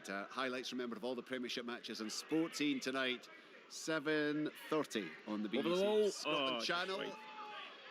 Missed it. Yeah, just wide. Decent enough effort. Oh, here's a chance for Dundee United. Shanklin's round the goalie, and it's cleared off the line from Nicky Devlin. I tell you, it was a bit of a nothing ball through, and Shanklin did manage to just toe poke past the defender and then get it past the goalkeeper, but he was from a tight angle as he straightened himself up to have the strike. Devlin had got himself back onto the goal line. Ends up being a good goal line clearance from the defender. It's out for a corner kick. Still 1-0 to Dundee United though. Yeah, I must admit, I had visions of it being... How many times did we see Shanklin go through one-on-one on the keeper last week, Leanne? But actually, it wasn't quite like that, was it? I know, and the assist almost comes from just a headed clearance that just goes over absolutely everybody. A wee half chance there for Hamilton Accies. The ball game played into the box, and Anderson, he's just getting a little bit under the ball and can't get above it and just putting it over the bar. I don't know whether he should have done better, but here we go, a Dauphin with a drive, and any time they get forward at the moment, Hamilton, they look really dangerous. Look as if they're obviously creating lots of problems. And we're talking about Callaghan, Richard. I think, and he has been brilliant, he's been excellent, but for me, the boy a Dauphin. Yes. People, we don't talk about him, but he just... I think he's a centre back, but in this game he's been doing little drag backs, little Cruyff turns, and looks so composed in the middle of the park. He's played centre half and right back. They played him in midfield as well, haven't they? Yeah. Yeah, he's been excellent for me. Any games that I've watched, that I've covered, for me, he's been the top man. I just love it. He just gives that little bit of protection and allows the wing backs to get up the park, and he just fills in those little gaps. But on the ball, he's been good, certainly today as well. He's good range of passing. He seems, Derek, more like a midfielder that's been deployed in a back line when he plays there, because he is very comfortable on the ball, and actually what he does is breaks up play really well, does the simple thing, does the basics of the game really well, keeps things ticking over. It's a great example, isn't it, of a player who just needed the right club, because at Livy he barely got a look in. And I must have been surprised when Hamilton signed him, because I'd seen nothing of him. But Brian Rice had clearly seen him. He knows a player, and he's getting the best out of him. Absolutely, Richard, and it's great to see. And remember he went through that goal scoring phase as well, where every other weekend he was getting on the end of things, but he looks even more comfortable this season than he did towards the end of last year. Just at Hamilton, what they've got, everybody knows their jobs. There's nothing fancy, there's nothing, you're not reinventing the wheel. Everybody knows their jobs, and they all do it very, very well. Yeah, of course, he got the goal, the winner. Maybe we might have a chance now. Oh, what a goal that is. Anderson plays his part. Ogpo, he's on it. I thought, is he maybe going to clip it? He just slams it into the back of the net. What a goal that was. That was superb. Right, if there were Hamilton fans in, they'd be singing, "Can we play you every week?" The whole 100 and whatever it is of them. There's not a lot of them, but they certainly make a noise, Richard, and they would have loved that goal. Anderson again, he plays his part. Lovely little way to pass, and Ogpo, he's on it in a flash, but it's a great finish. Again, and Aberdeen clearly are having their issues right now in terms of scoring goals. And I know, he actually got a bit lucky there. We'll come to that in a moment. But Bruce Anderson just never seemed to get a chance. Never seemed to get a real look in with Aberdeen. And I know it didn't work from when he was in the first half of the season down on loan at Ayr United. But my goodness, he certainly hit the ground running with the Accies. He's had an assist, or half an assist, this afternoon, and got the goal, of course, the first goal. 3-0 Hamilton. They've had 3 wins and a draw in the last 4 Lanarkshire derbies. They haven't conceded in the last 3 matches against Motherwell, and here they are, 3-0 up with a little more than a half hour on the clock. So he got lucky there, Leanne. How? Are you speaking about the wee deflection? The fact that the Motherwell defender kicked the ball off his foot as he was. Oh my word! There's a red card here at Tannadice. You need to see a replay of this, because for the life of me, I can't believe it's a red card for Peter Pollitt. He's off. Goes over the ball apparently. It just looked as if he was sliding into a tackle there for me, but. If you guys can see the replay. Yeah, well, Leanne, you go and have a wee look at the screen properly. And anyway, Peter Pollitt's been sent off. The referee was in no doubt. He was certain that he was getting the red card out as soon as it happened. Right, well, Leanne will keep an eye on that, but Dundee United will be down to 10 men. It's a first red card of the season for Dundee United. Pollitt was just kind of breaking away through one of those where perhaps the ball just runs away from him.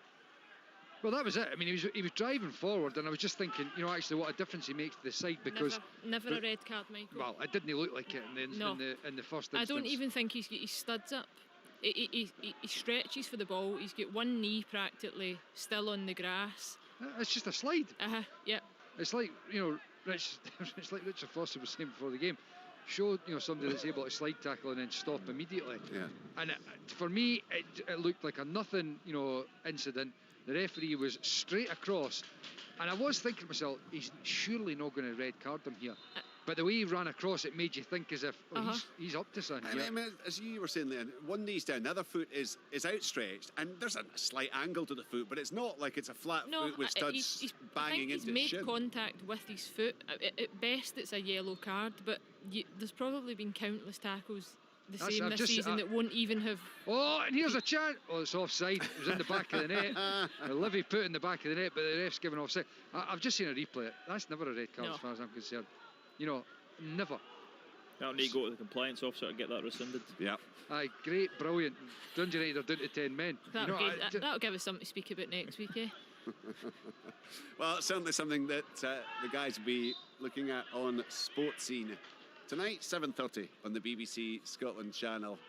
Well, United at least have the advantage right now, but of course it puts a completely different complexion on the game. It was John Guthrie, wasn't it, in at the back post there to net for Livingston. It was ruled out, so that at least gives United just a few moments, I suppose, to allow things to settle down a bit.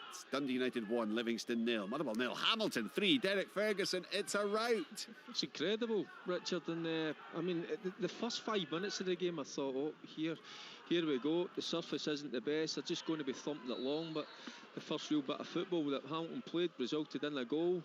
Obviously the penalty kick and the sending off, which is going to have a massive bearing on the game, and I just thought that third goal, I was interested to what Leanne was going to say. Was it did he mean it? Was it? I thought he just slipped it through perfectly.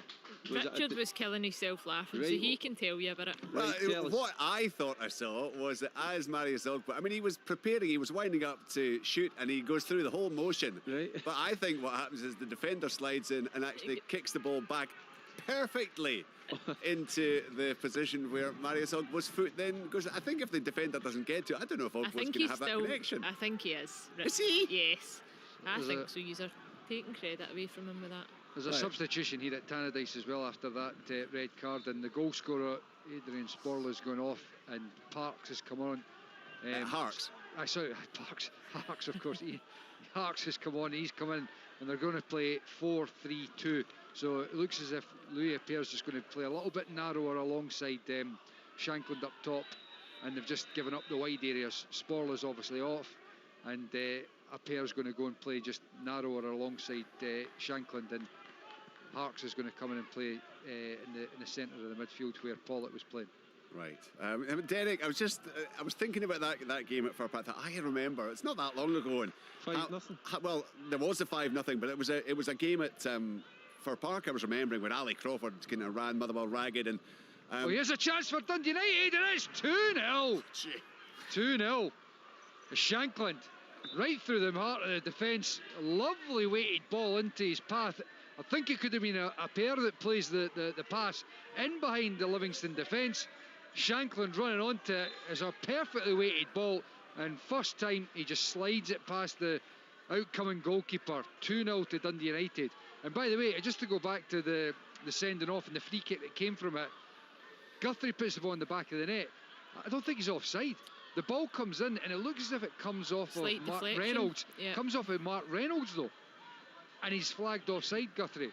So quite a few decisions. If it's just a deflection and he was offside when the ball was initially played, then that's not going to count. What do you? Well, it came off the defender. The opposition player, though. Yeah, but the opposition. I mean, if he's made a deliberate attempt to play the ball, then yes, that plays the player onside. But if it's just he was onside when the free kick was taken. Right. Okay. It then got deflected off of Mark Reynolds, who went to So clear it. you think perhaps the referees assumed it's come off a Livingston player? Yeah, I think so. But I mean, I've only just had a quick look at it, one look at it there, and it looks as if it's come off of Mark Reynolds. So Guthrie wouldn't have been offside. Wow. Livy are going to be feeling, well, there you go. Just the footballing gods have decided, nah, you've been enjoying yourself far too much for the past few months. And from United's point of view, Leanne, isn't that brilliant? You know, you've gone through that incident where you've lost a player unfairly, being sent off. How do you respond?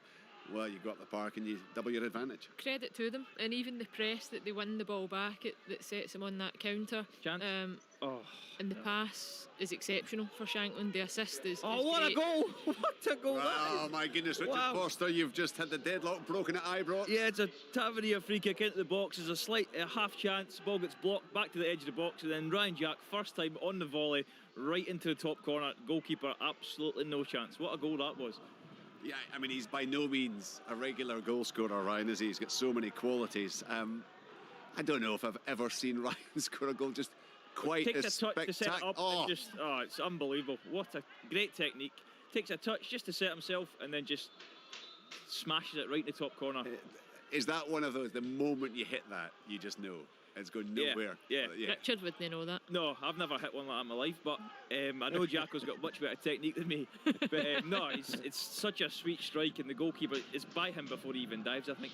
Do you know what I love about players like Ryan Jack, when they score, is that they're so surprised that they've scored. They don't know what to do. Because he's such a defensive-minded player, but actually in the last couple of weeks since he's returned from injury, you've seen him more advanced. It looks like he's been told, can you get more goals, can you get in the box and have a go, and he certainly had a go today. Second goal of the season for Ryan Jack. Of course, he has been in and out the team largely because of injuries. He will not have scored a better goal than that. And we can remember one or two long ranges. Richard. Yeah, that's right. I think you'll find this one probably tops that one, Willie. Yeah. He did get a goal against Ross County in the 5-0 game of late. Again, nothing just quite as spectacular as that. It's only the 17th league goal that he scored in the Premiership, and here we are, more than halfway through the 8th season of the league. So it shows There's a you. lovely volley from the edge of the box here at Tannadice as well from Callum Butcher. It goes out for a shy though. He's been watching you, Michael, back in the day. That is excitement compared to our game. Right. My eyes are bleeding. Well, it is shocking. I mean, they should be used to it. It is shocking. Late, to be fair, this Willie. is shocking. Is it worse than normal? Dearie. It'll be the wind then. Yes, we'll put it down to the wind. We'll put it down to the wind. How's the Canberra Hornby partnership looking? Canberra's looking pretty good. His movement's really good. Sorry, there was a cross coming into the box there, but nothing came of it. His movement, his touch, he's playing just. Hornby's playing up top and he's playing off him, so he's drifting into a slightly deeper position and doing reasonably well. But I mean, the wind is a big part, playing a big part in this game, but it really is poor. Misplaced passes out the pitch. Players not being able to read it because it's getting caught up in the wind. Very, very little, Paul. But apart from that, Willie, it's been good, yeah. Couple of chances, Paul, a couple of chances earlier on for St Mirren. Yeah, I mean, St Mirren should have scored after 8 minutes. I think Willie got it absolutely right. Flynn with a brilliant shot, took a touch from the Dermot cross. Lewis made the save. It was a little bit straight at the goalkeeper. Dermot with a free kick that Lewis had to touch over the crossbar. But Canberra, as Willie said, I think he's been lively. Had a shot after 28 minutes from 30 yards. Didn't test the goalkeeper all that much, but it was still a decent effort. I think he's linking well. But the wind at the other penalty boxes, we're currently watching St Mirren try and cut the ball across. It's going to go too deep and go beyond. Is really causing all sorts of problems. Yeah, I just watched Ryan Flynn taking a corner there, and actually the ball got blown out of the arc and it must have been about 2 ball widths outside. And like under those circumstances, the referee's just got to look, just take it. If it's nae moving, just take it. 0-0, Aberdeen against St Mirren. Richard, there was an opportunity. Yeah, just had a chance there. It was an awful pass from, I think it was Medley at the back. He's tried to switch the play and he's kicked it straight to Ryan Jack, who was about 45 yards from goal. He just drove at the last defender, and a decent enough left foot strike, but the goalie tipped it over for the corner. Yeah, I mean, I think Zach Medley, he just took a little bit of settling in that game against Motherwell, maybe finding it tough again. He's done well. Kilmarnock have done really well. Their shape's been good. Rangers have... It's a strange game because Rangers are actually knocking the ball about really well. Good interchange in midfield. Kent and Aribo have both been lively, but they just haven't had that end product because Kilmarnock's shape has been so good, and it was going to take something special to break them down. And obviously we've spoke about that goal, but we're going to see it again here, but I'll never tire of watching this. If you guys can have a look at a replay at Tannadice, there was a nice wee 1-2 on the edge of the halfway line, and a just pair was offside. Is it just offside? Just off, Mikey, I think. Yep. Probably. I wasn't sure whether half it was. Half a stride. Yep. Good call then for the linesman. Well, look, Sports Scene, no doubt, will be doing the Goal of the Month competition. Probably at the end of the month, I would imagine. They won't have time once they go through all these penalty compilations that we're waiting to see. All 40, 50 of them now. Actually, for the Sports Scene producers, Jim Goodwin, great idea. Top 10. You can do the old countdown. Top 10 rubbish penalty awards in 2021. Yeah, true or false? Let's be honest, Ryan Jack, there will be, he'll have a few contenders, but wow. I mean, it just one of those pure strikes. And the best part for me was the touch before it. Yeah. You know, yes, you can hit the ball first time, but just that to set himself, knowing fine well what he's going to do. They're in behind again here, Itten down the side, chance. Good defending in the end. Ball across the box from Itten.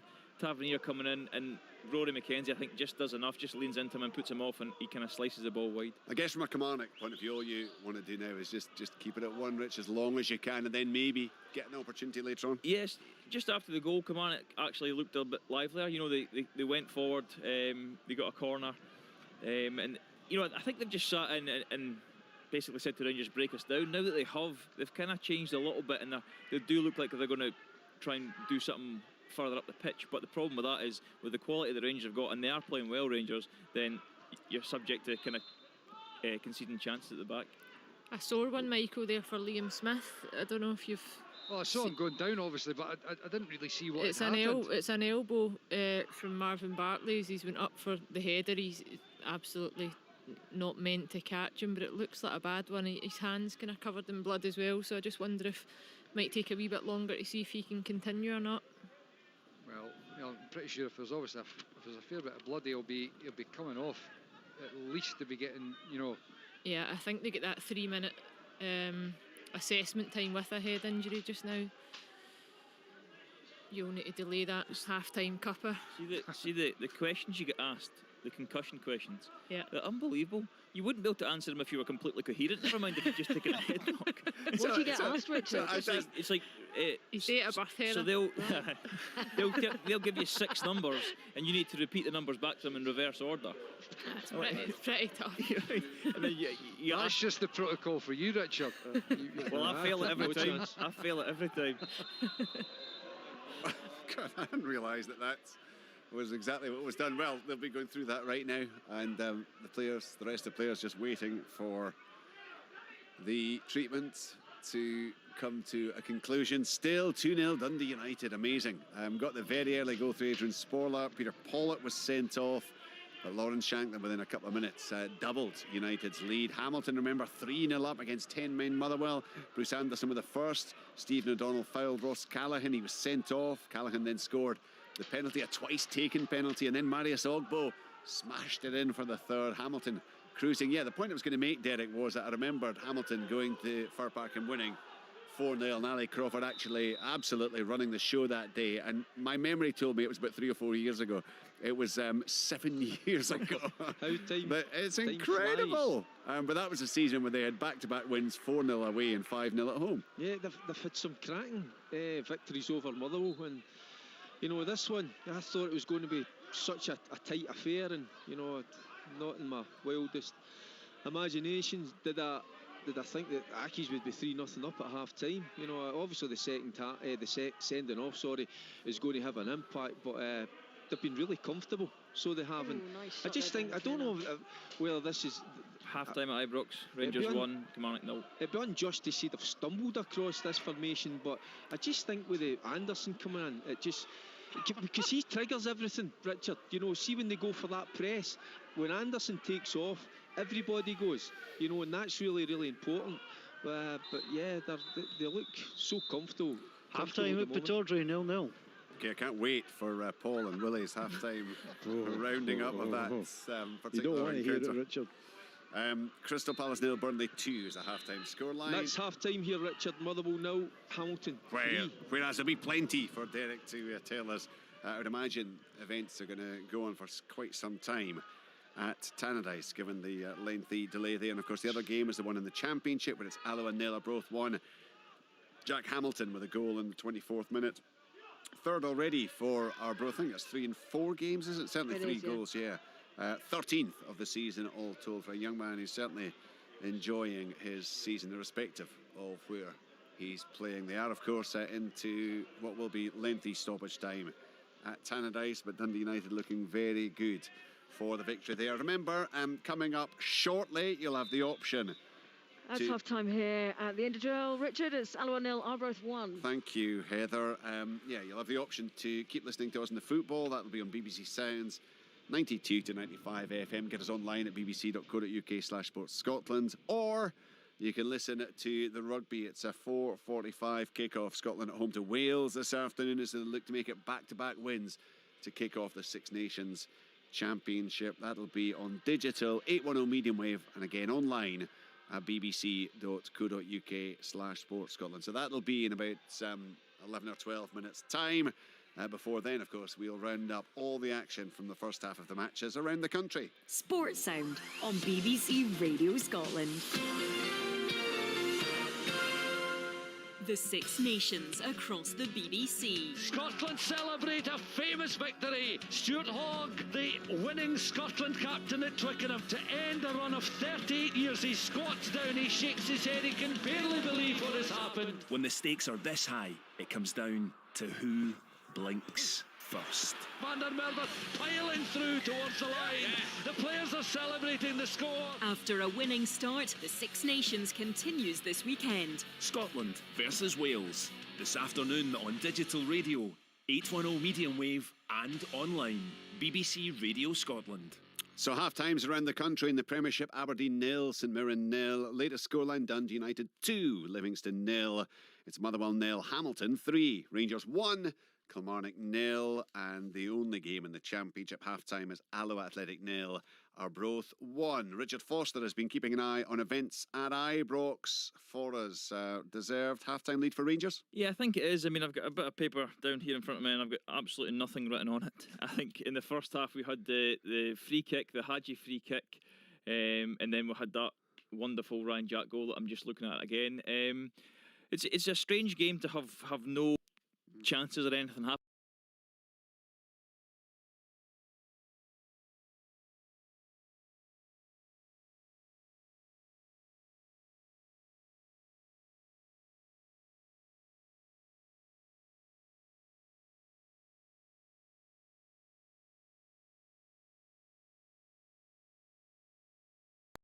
Break them down, but Kilmarnock haven't had much going forward. They looked a little bit more lively after the Rangers scored, but they need to string a few passes together. I think Kilmarnock are probably looking at 3 or 4 passes as the maximum that they've had. I mean, the ball's going up to Kabamba, but they're so far away from him that he's having to deal with Balogun and Goldson on his own, and he's got no real support. So they need to get supporting him quicker. Like I said, their defensive shape is very good, but they need to try and pass the ball and keep the ball a bit better. Otherwise, Rangers are just going to keep coming at them, and eventually, like we see, they've got players in the team with such quality that they can break you down.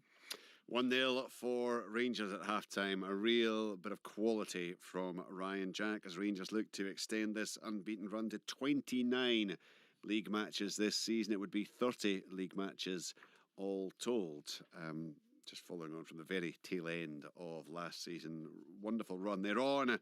and of course they hope moving ever closer to clinching the league title for this season. So Rangers 1, Kilmarnock 0 at half time.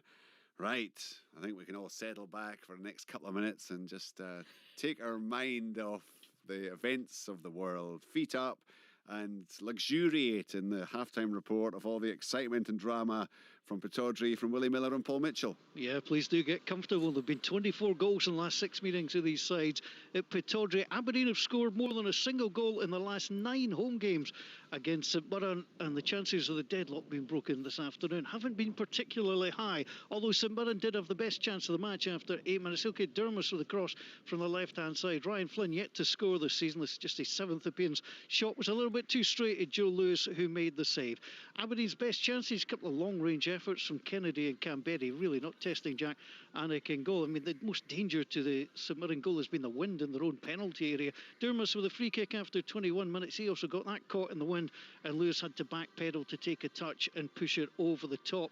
I've managed to keep Willie Miller here alongside me because he was desperate to go away and spread the good news of the game. Willie, it's not been a classic. I mean, it's really difficult conditions. We've got to emphasise that. If there ever was a case for a game being called off because of strong wind, then this is it. Willie, just to emphasise, just to emphasise that, Willie, we're just looking at pictures here of the corner flag in that corner that you've highlighted. There are times when it's down to, the angle would be down to somewhere like 30, 35 degrees. Yeah, it's astonishing. Richard, it is. I mean, it's quite incredible. I can't remember playing in a game with the winds as strong as this. I can remember playing in Arbroath when the winds have been as strong as this, but not at Pittodrie, and it is spoiling the game. It's difficult for the players to get the ball down. There hasn't been really any football played. It's just been battered from one end to the other.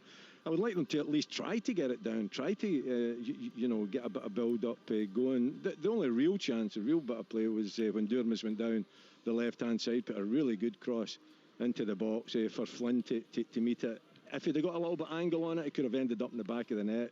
A lot of power on it, but it was straight at Joe Lewis. Other than that, it's been really, really scrappy. Any, long range, couple of long range shots, some crosses into the box that have caused the defence's problems because of that wind. It's been poor. It's been very, very poor in the first half, Richard. And that is a contributory factor to that half-time scoreline of Aberdeen 0, St Mirren 0. Aberdeen have now gone 418 minutes without scoring a goal in the Scottish Premiership. There was a fair bit of stoppage time at Tannadice, but Michael, you've reached half-time now? Yeah, we have.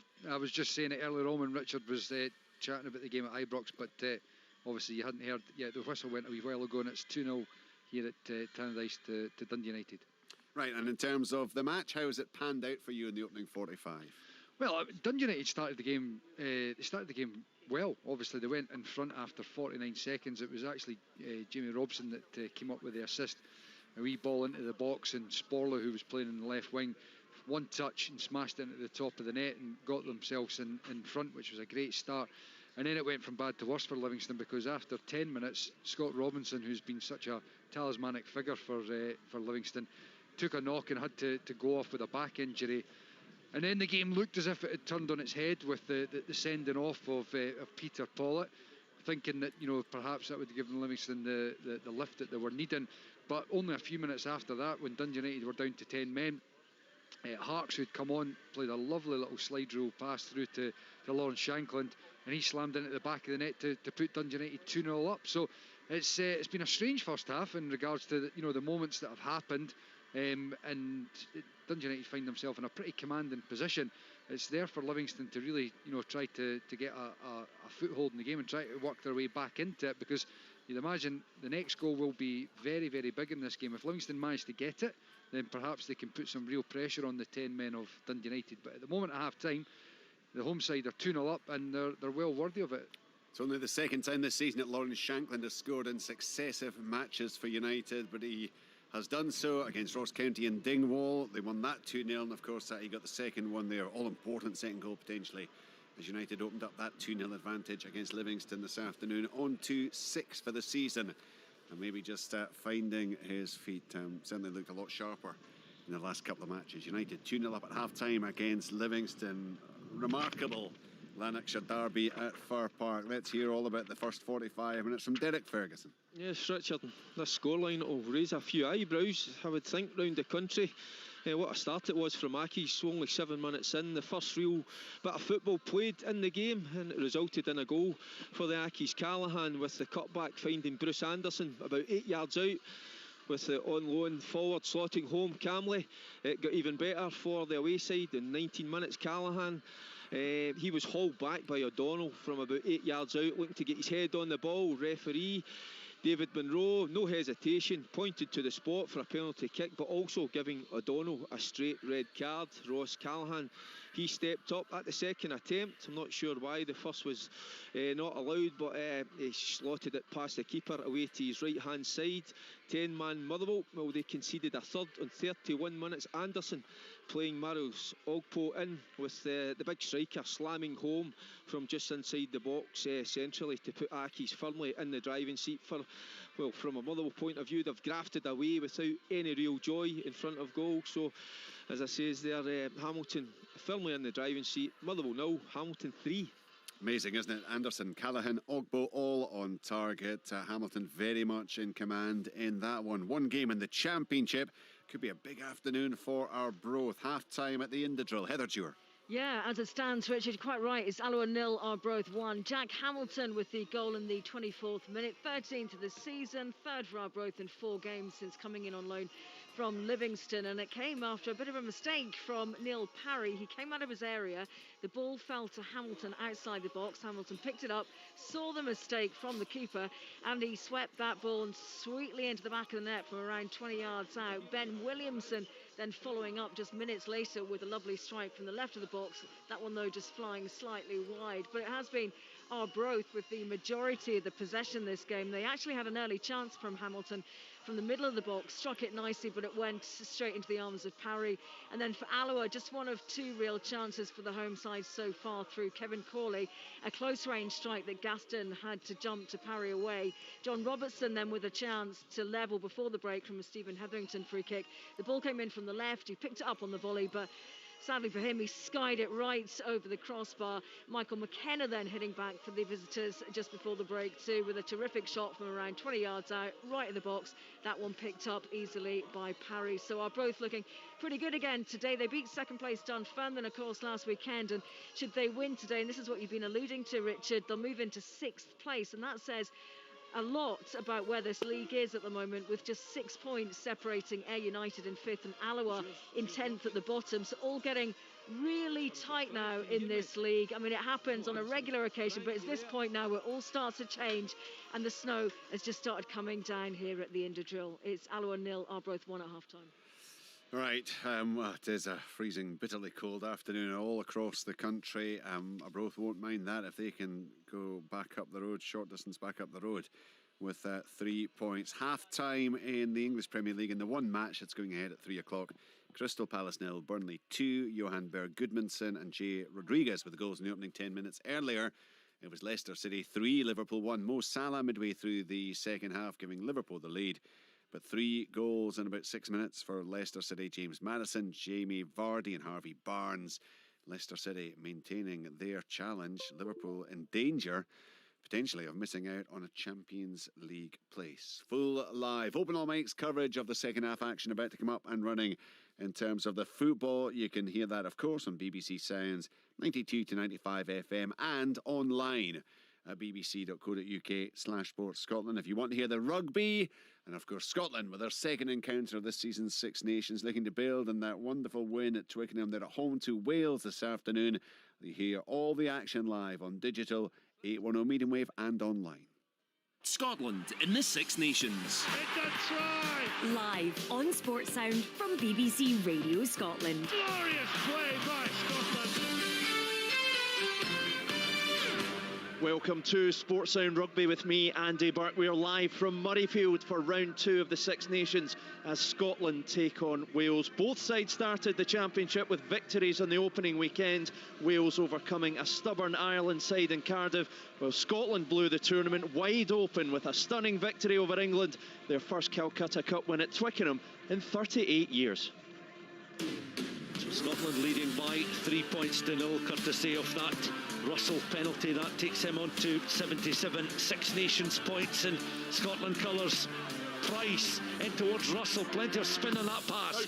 Redpath out towards this left hand side. Turner out towards Van der Merwe, perhaps the wrong time to pass them, but Van der Merwe is still piling through towards the line. Is he over? The players are celebrating the score. First opportunity then for Owen Farrell with this penalty goal attempt. 44 metres then between the ball and the post. Farrell, first opportunity for England then to get points on the board in this first half. That looks straight and true. Assistant referees raise their flags, no question about that. England 3, Scotland 8. Farrell lining up this penalty goal attempt, 22 metres from the posts, and that looks pretty good from here, straight and true, no problems at all. So a second penalty for Owen Farrell, 2 in the space of 4 minutes, and Scotland still in front though, but the margin is now just 2 points, 8 points to 6. All eyes then on Finn Russell, just slightly right of centre, just a step, a clean strike, no problems at all. Second penalty of the match for Finn Russell, 11 points to 6. They've played almost a minute extra, but it's been won by the Scots, and they ping it into touch, and Scotland celebrate a famous victory. Hamish Watson jumps the height of himself in celebration. Stuart Hogg is the winning Scotland captain at Twickenham to end a run of 38 years. He squats down, he shakes his head, he can barely believe what has happened. An 11-6 victory to open the Six Nations campaign with points on the road.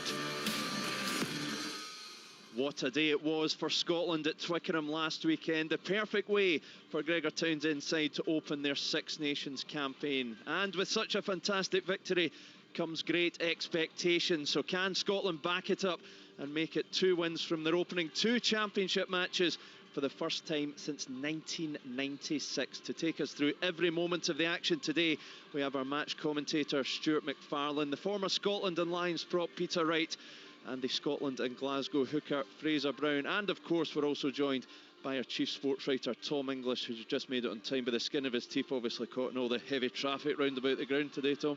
I have to own up here. I did leave behind in the house a rather vital piece of equipment, my microphone. I thought you wore that as a necklace. I think I will from now on. I think if Scotland is slightly more efficient than I am today, then they'll be all right. The snow is starting to fall here at Murrayfield. You've got to expect that perhaps the weather here in Edinburgh will have its part to play today, but not since a Peter Wright-inspired Scotland beat Ireland and France back-to-back 25 years ago as a Scottish side won their opening 2 matches of the 5 or 6 Nations. So, Peter, do you pitch up here at Murrayfield expecting this team to make it 2 from 2 today? I've been commentating now for near on 20 years plus, and I'm the most optimistic man in the world when it comes to Scotland. I want them to win, and yeah, that's the answer. Is yeah, I'm worried a little bit about our selection. James Lang and Blade Thompson, for me, still haven't cut it at international level for me. Everybody's going on about all the injuries that Wales have. Look at that Welsh team, that's quality. That is a quality Welsh team. And I've got some friends down there, and they would have picked that as their starting 15. So it's not that weak. Yeah, they have got huge amount of injuries, but that is still an absolute class team. So yeah, we're at home. We played really well. The pressure's on Scotland because I thought Wales were actually awful last week against Ireland. I didn't think they played well at all. But when you play badly and win, and people will say, yeah, against 14 players, and yeah, but you play badly, you win a game, that'll give you confidence. And I just hope that Scotland can get their game plan right. The new faces that have came in, James Lang in particular, because obviously Redpath had a pretty decent, certainly a decent first half in attack. He defended exceptionally well in the second half. And Blade Thompson, again, Richie, I thought was outstanding last week. So these 2 guys have come in and they've got massive shoes to fill. Fraser Brown, it was such a fantastic game for Scotland last weekend, and it can be one of the hardest things in sport to back up a fantastic performance. It comes with a huge emotional high. You think back to the World Cup in England against the All Blacks, an incredible display, but just didn't have that in them in the final against South Africa to back it up. But are you confident from what you've seen, from what you're hearing from your teammates, that the boys are ready to back up what they did last weekend? I think so. I mean, the proof's in the pudding. So, we'll find out today. I think, just going on what you were saying there, it can be difficult to back up huge victories. You mentioned the England one in the World Cup. England put such a huge amount of effort and energy into that game that it was always going to be difficult to turn that around in such a short space of time. I don't think, although Scotland played well last week, I didn't think the game necessarily took too much out of them. I thought England were poor. Scotland played exceptionally well at times and took their opportunities when they needed to. But I don't think it was a performance that would have emptied the tank. And the other thing about backing up games, if you can ground yourself after big victories, so not get yourself carried away, if you can not have to live the total highs that you get with great victories, if you can balance that out a little bit more, it makes it easier to come back down to ground, come back down to earth next week and set about your business again for this weekend. And I think the growth that the Scotland team have been on over the last sort of year and a half, hopefully that will put them in a good place to hit Monday morning with a clear target in place, a clear review from the England game, and knowing exactly what they need to do throughout training this week and in the game. So I think that's what they'll have done, and again, hopefully they can just go out and put performance in today. Tom, so many people see Scotland as favourites for this game now, both with the injury list that Wales are suffering and also on the back of that performance at Twickenham. But you'll remember as well as anyone, 2018, we all went down there with great hopes and expectations. Scotland coming off a really encouraging autumn. Wales decimated by injuries, and on the day Wales just blew Scotland away. So I doubt very much Gregor Townsend will have allowed a shred of complacency to seep into his camp this week. No, I mean, that would be the target, and he'd be maybe talking about 2018, I don't know. I watched the highlights of the 2018 game this morning, and that Scotland team plays a very different way to this Scotland team, and the soft tries, the real soft tries that Scotland gave away, played into Wales' hands that day. And there's a Wales team missing, and this is the kind of salutary lesson of that. The Wales team that day missing Warburton, Jonathan Davis, George North, Liam Williams, Dan Biggar, Rhys Webb, Talupi Faletau, and they still annihilated Scotland. So they are a very proud team. They've got some very good players. If they hit their stride today, they can win this game. There's no question. I know they're missing 21 players.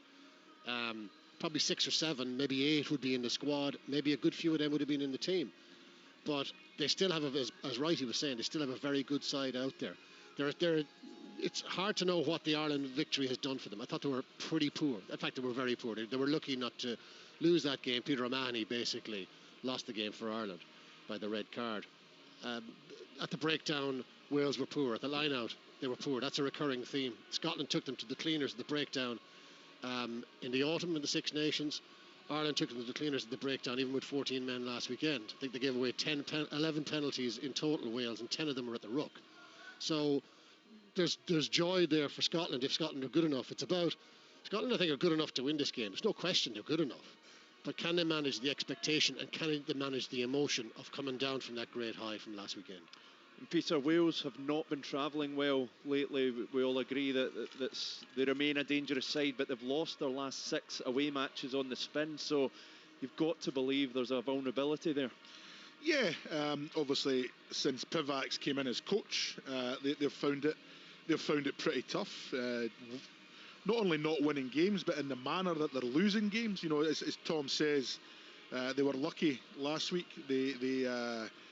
Ireland, even with 14 players, pretty much dominated Wales, particularly at the breakdown. Their set piece, Ken Owens got a bit of a slating for his throwing, but I don't think it was Owens. I think it was just great defence from Ireland. Ireland had read their lineouts, managed to really deny, Wales the vital possession you need to attack from. So they're not playing well. That's the bit that worries me, that they're not playing well. But at some point, even for one game or for 60 minutes, it has to come good. And that's kind of what worries me. And looking at their team, I like that back division they've got. They're not the most physical, that back division, but they've got pace, they've got skill, they've got guys that can open up defences. And I suppose that's where Scotland, that's the one massive improvement that Scotland have had, is their defence has been absolutely outstanding since Tandy came in. So, you know, it's almost going to be that attack against potential defence. So, I still think we're good enough to win. I'll go back to James Lang. I've watched him playing. I'm not sure how good he is at this level, and he's the one probably biggest concern for me. If he doesn't click, then you know we might struggle a little bit. Yeah, those three changes to the Scotland team. I mean, there's 5 in the Welsh team, so you know Scotland have probably come out the better side of the injury count at the weekend. But Maitland, Darcy Graham is an excellent replacement for Maitland, but Maitland gives you a threat in the air, and he was outstanding in the air against England. Absolutely brilliant. Redpath gives you that creativity, lightens the creative burden on Finn Russell. James Lang is not going to do that from what we've seen so far. And Blade Thompson has it all to prove. For me, it's got it all to prove. Jamie Ritchie, any Scotland side without Jamie Ritchie is a weaker side because of everything, the range of things he brings to the party. He can battle, he can carry. He's brilliant on the floor. He's just an outstanding all-round rugby player. Blade Thompson, at the moment, is a lot of positive feedback, a lot of positive quotes, but not a huge amount of substance that we've seen at this level. We mentioned some of the ins and outs in both teams. Let's get the team news in full from our match commentator, Stuart McFarlane. Yeah, thanks very much, Andy. So 417 caps amassed between those players. Starting for Scotland this afternoon ago with Stuart Hogg at fullback, Darcy Graham on the right wing, Duer van der Merwe on the left, and the centres today, Chris Harris and James Lang, Finn Russell and Ali Price, the half-back partnership. In the front row, it's Rory Sutherland, George Turner and Xander Fagerson, a second row pairing of Scott Cummings and Johnny Gray, and a back row 3 of Blade Thompson, Hamish Watson and Matt Fagerson. For Wales then, they've made the 5 changes following their victory over Ireland. Lee Halfpenny is back in at fullback. Once again, 775 points for Wales. They look to add to that this afternoon. On the right wing, Rhys Zammit starts at 14 with Liam Williams on the left. Owen Watkin is alongside Nick Tompkins in the centres. Dan Biggar and Gareth Davis are the half-back partnership. Then Wyn Jones is alongside Ken Owens and Thomas Francis in the front row. It's a second row pairing of Adam Baird and Alan Wyn Jones, and a back row threesome of Aaron Wainwright, Justin Tipperick and Talupi Falatau. And our match referee today is Matthew Carley. That's our match commentator, Stuart McFarlane. Fraser Brown, the guys were talking there about the 3 players coming in. We know what Darcy Graham's all about. He's proven himself at this level time and again, but the guys were saying perhaps still question marks about James Lang and Blade Thompson. Talk to us about those two. Are there things that they offer that we perhaps might not be seeing, or that we've not seen from them yet in a Scotland jersey? Yeah, I think firstly, sometimes there's guys that come into Test match rugby and they're on it from the very first minute of their first game. Like you saw that last week with Cam Redpath. You know, from the very start of the game, he was outstanding. And then there's other guys that can take a couple of caps, a couple of games, a bit of game time to establish some partnerships and just get to the rhythm of Test match rugby. I think, you know, you could say that about Chris Harris. I think he had a lot of critics when he first came in. You know, Chris for me has been just about the most outstanding Scotland player over the last couple of games. You know, he is the linchpin in that Scotland defence in the backline. So, you know, sometimes there can be an adjustment for players. I think James Lang, I think this is probably only his fifth or sixth test. So he's not had a lot of game time. You know, he started getting a bit more game time in the autumn. He started against Georgia. There wasn't a lot of rugby played in that game. You know, it was quite wet underneath. It was a forward-dominated game. I think the forwards carried about 80% of the ball in that game, so he didn't have a lot to do. But he's been playing well for Quins. He's a good defender at Quins. He's played 10 before. He's been in the Scotland squad as a 10 before, and now he's a 12. So he has that passing ability, that range that we spoke about last week in terms of Cameron Redpath to take that pressure off of Finn Russell. So it's going to be important for Scotland today that he gets the ball in hands and that he's accurate with his passing game, with his service. The forward runners coming in the midfield, but particularly going out the back. And obviously defensively, he's got to strike that partnership with Chris Harris and Finn Russell right from the first minute. Blade Thompson, again, Blade came in with a reputation from New Zealand. You know, he's got a good skill set. He's a big man. He's good in those wide channels. He's a good offloader in those wide channels. So again, Scotland will be looking to get him into those channels and looking for him to keep the ball alive. Against Samoa at the World Cup, he got into those channels a couple of times and they created line breaks for Scotland. So that's a big part of his game, but something that he's developed particularly in the last 6 months, is his defence. Peter spoke earlier on about Steve Tandy and the emphasis that Scotland's had on defence over the last year. Well, in the last 6 months, he's really grown in that department. I thought in the win against Italy in the autumn, and particularly the win down in Wales in the autumn, he was huge defensively. He perhaps wasn't putting in big hits all the time, but the work that he does, being that assist tackle, coming in, wrapping people up, just holding the ball up for 3-4 seconds, making it difficult to generate quick ball, that's a huge part of his game that he's been developing. And then the other thing to think about is line out. He's a huge line out option. Scarlett's use him really well down there. He knows Ken Owens well, obviously from playing at club together. Wales, although Wales have had, I think it's 5 changes, you look at that back 5 of their scrum, it makes them a better line out. Wainwright's a good option. Tuprich is one of the most used options, so is Faletau. So, you're looking at Alan Wyndham, Adam Beard, but they don't actually take a lot of the ball. It's the back row that take a lot of the ball. So they've strengthened their line out options there. So again, with, Jamie Ritchie's good in the line out, but Blade Thompson is better in the line out. It's part of one of his key skill sets. So that strengthens that area, particularly line out defence from Scotland's point of view. I mean, if we say that defence wins these games, these championship games, well then there isn't a better defence currently than Scotland's. I mean, it is absolutely, you have to give yourself a shake to look at it. It's 5 tries conceded in six Nations matches. I mean, England conceded 2 against Italy today. You know what I mean? Going from what they were, which is a soft touch, the biggest soft touch in the championship, bar Italy, in terms of making really self-defeating mistakes and making it easy for the opposition. Scotland, and I hope this isn't the kiss of death, they've turned into a really incredibly stingy, well-organised defence. Aside that, and I keep hearing the players saying it, and they're saying it so often, I'm beginning to believe it, that they enjoy defending. I don't know how you could enjoy defending, Fraser. You might shed some light on this, but they keep saying it. Yeah, they do. Steve came in, and what happened from the first day he came in is he had every single player and every single coach in that setup buying into what he wanted. He's a very, very positive guy.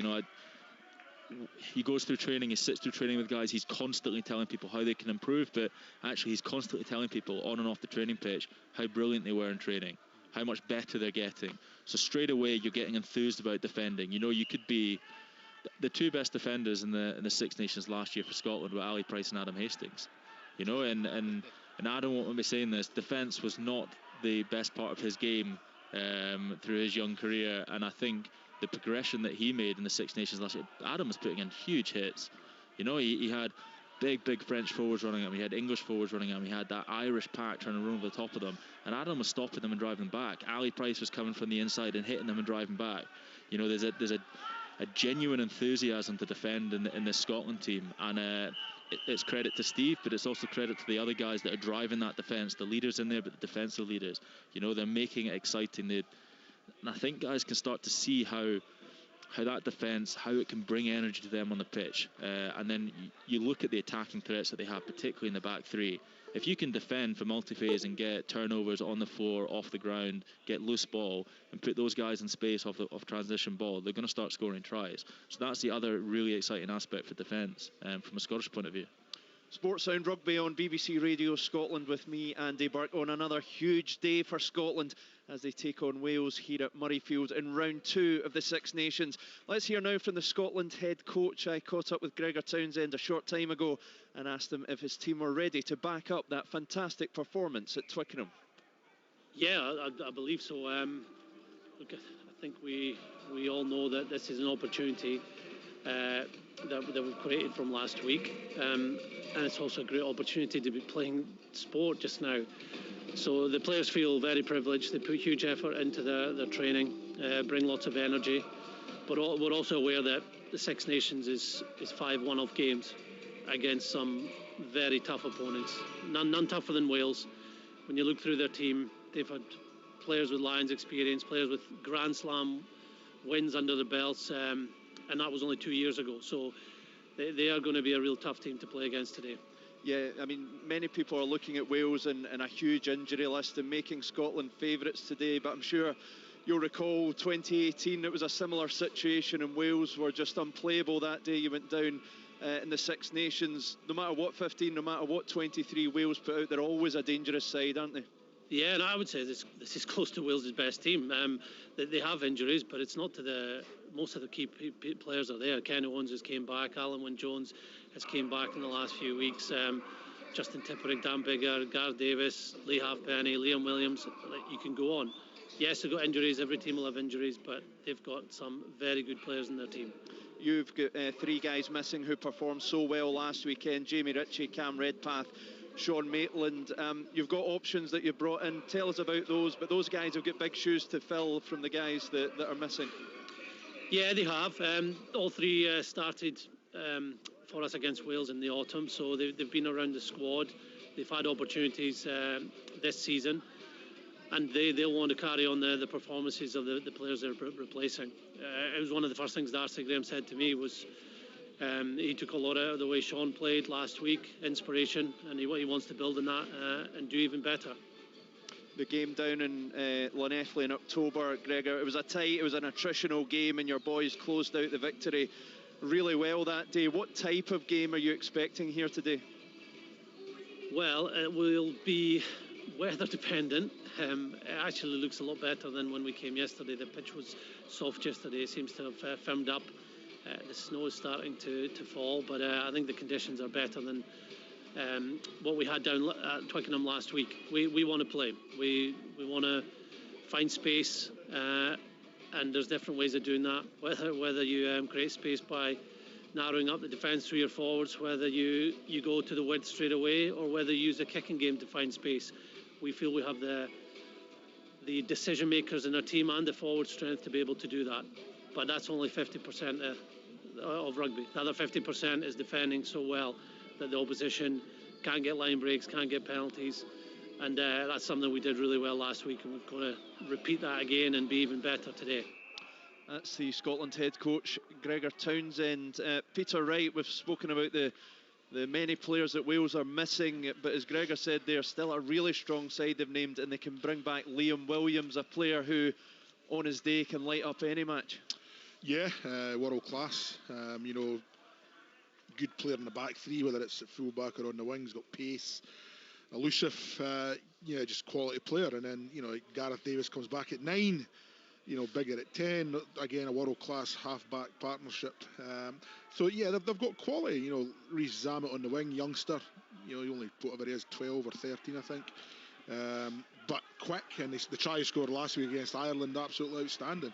So they've got a good mix in that back division, and up front, you would look at that pack, and that's quality props, good props. Hooker, I think one of the best. Alan Wynne-Jones, I think one of the greatest guys ever to play rugby in the back row. Just balances this. I think that back row, it's a good balance. Although Talupi Faletau, I think, has been awful the last couple of months, 6 months, year. He's just not played well to the standards that he has. But the problem with that, Andy, is that they always come good at some point, and today's the day that might happen. And then Justin Tipuric, I think the battle between him and Hamish Watson on the ground is going to be, or just even between the 2 sevens, who gets the most tackles, the most turnovers. I'm really looking forward to that battle, because again, I think two world class players against each other. So that's a really talented Welsh team. It's got balance, I think.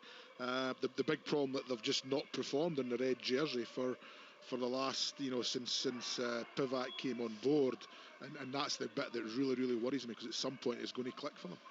I think the thing about all of the Welsh injuries, it does affect their starting lineup without a doubt, but the big impact could be in the bench. And you look at their bench, and they've got Will Rowland 6 caps, James Botham 3 caps, Kieran Hardy 2 caps, Callum Sheedy 5 caps, Willis Alaholo 0. And you look at what they might have had their injury landscape not been so bleak. They've got so many players out. Josh Adams, a COVID breach. Hallam Amos, Dan Lydiot, Josh Navidi, George North, Johnny Williams, Scott Williams, Thomas Williams, Jonathan Davis.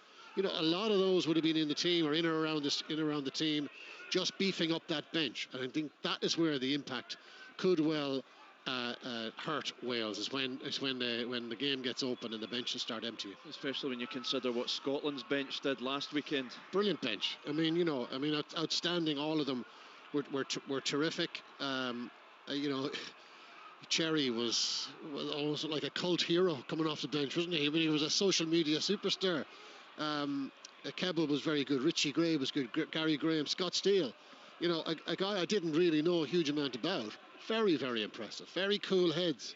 And that was the whole. I mean, there's so many things you could talk for 2 hours about last weekend, but it was the composure all the way through, which was remarkable. The fact that they never got spooked because England weren't allowed to give them anything to be spooked about, and the bench comes on and they're cool as well. Now I know there's no crowd and that helps, but I thought that all-round performance in every single facet of the game, every department, Scotland were better. Fraser Brown, I was reading your column in the Scotsman this morning. I don't know how you find the time with a young child at home to be writing columns, but fair play to you. But you reckon, we talked about the battle of the sevens, but you reckon the hooker battle could be key today, George Turner and Ken Owens? I think so. I think the set piece has got a huge role to play. You know, Wales's line-out last week was really poor. Scotland's obviously was excellent, and George Turner was a huge part of that.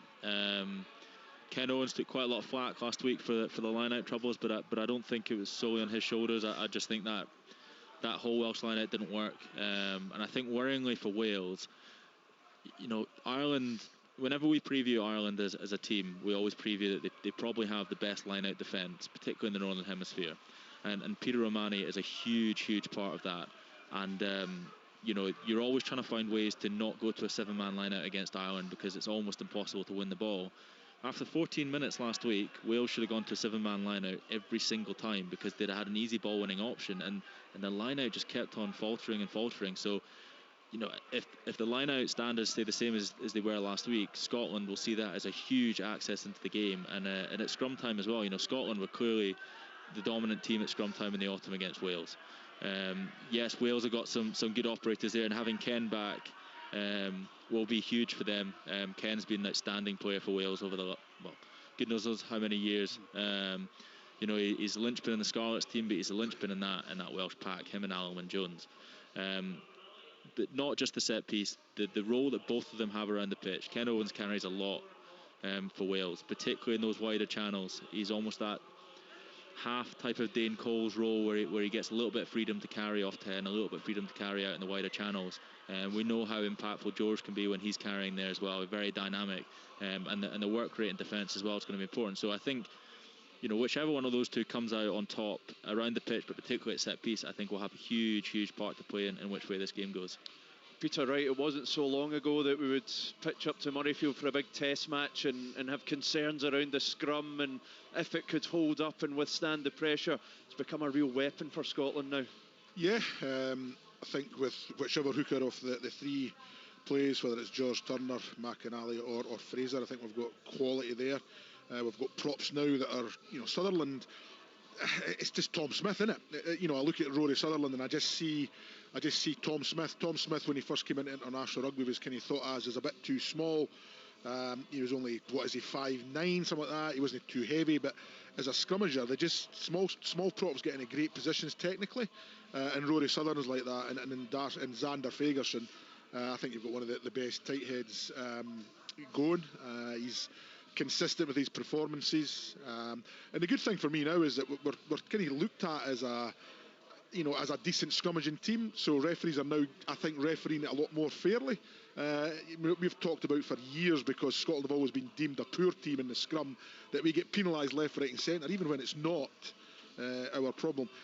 This Welsh front row is good. This Welsh front five is good. This is a good Welsh scrum as well. So that battle is going to be really interesting. How the battle's managed by what's his name, Matthew Carley, the referee.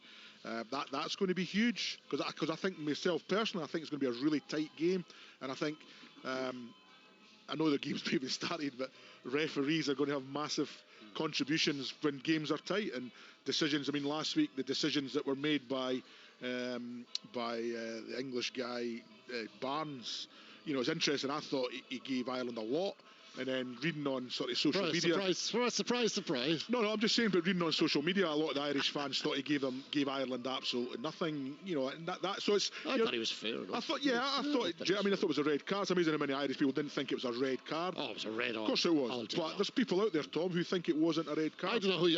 All the media. All from Munster fans. All the media that I read, and I read a lot, right? All of them were social saying media. It's a red card. Social media. I never mind social media. Well, that's what I'm saying. I just look on social media just to get a sort of flavour of the one-eyedness in sport, because people you just go looking for it. I know what you're like. I just like to laugh at people's stupid. You're looking for people who disagree. But that scrum is going to be really interesting, and as I say, the management of the scrum is going to be really interesting, because we often we know how it works. The dominant team gets the penalty, whether they're illegal or not illegal, and that's the way it works. So that's going to be a really interesting. For me, I think what might happen in the scrum is they neutralise each other. So you might actually get solid scrums, the ball out, and which then gives us a game, and that's the important thing, to get a game. It was interesting talking about the line out there, Fraser. I was speaking to some of the journalists in BBC Wales, and I was asking them, okay, what's the story with your line out? And they said, oh, listen, Sunday against Ireland, that was an improvement. That was an improvement on the autumn. So I said, wow. Well, if that's an improvement, I said, oh no, that is one of the, apart from all the injuries, that is probably one of the main talking points in Wales this week, is the state of Wales line-out, and what are they going to do with it?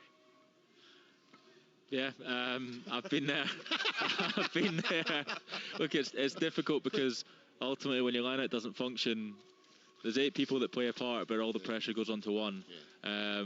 And that's what I was saying last week. I don't think it was a throwing problem. I mean, certainly there were a couple of bad throws.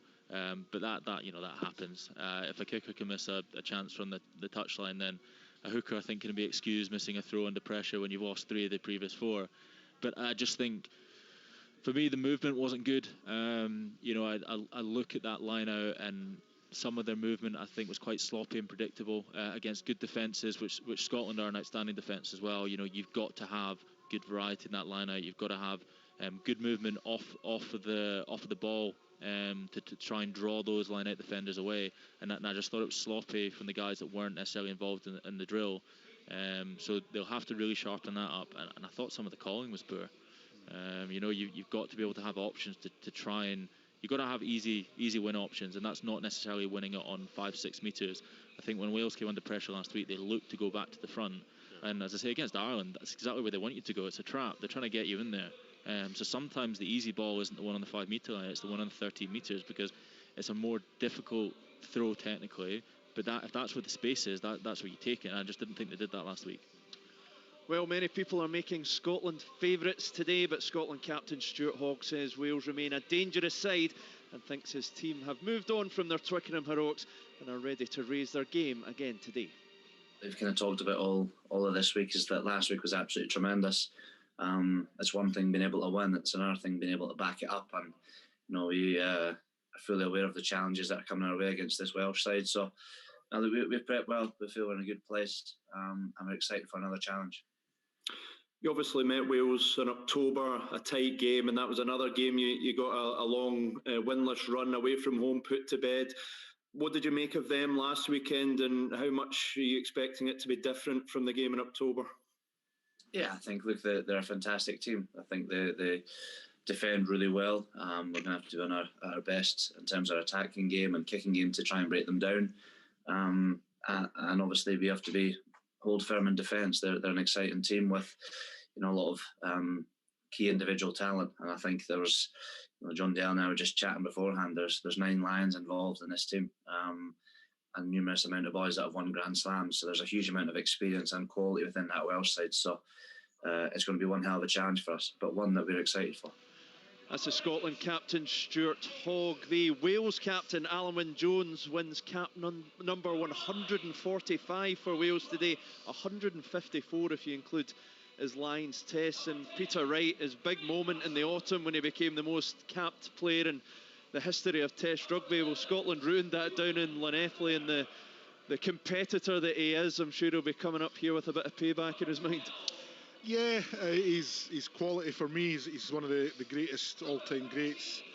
Modern era, him and Paul O'Connell, I'd stick in there as certainly 2 of the best Northern Hemisphere lots in the last 20 years.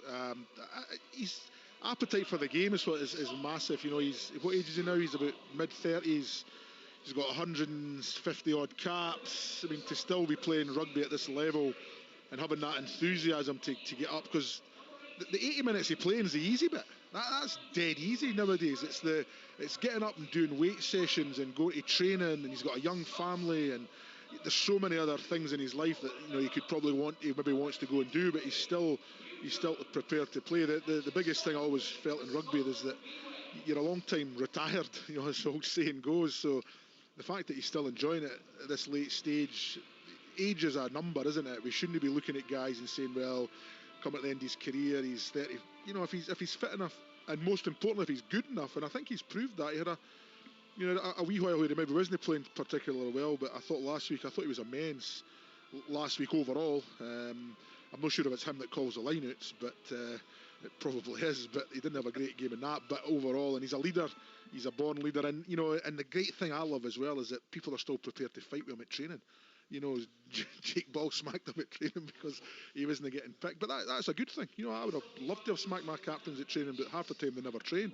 They were always injured, so they never trained, so you never got a chance to smack them. Wayne Pivac, despite the victory, still a man under pressure. The post-Gatland transition has been tough, and you'd imagine he'll be leaning a lot on the likes of Alan Wynne-Jones right now.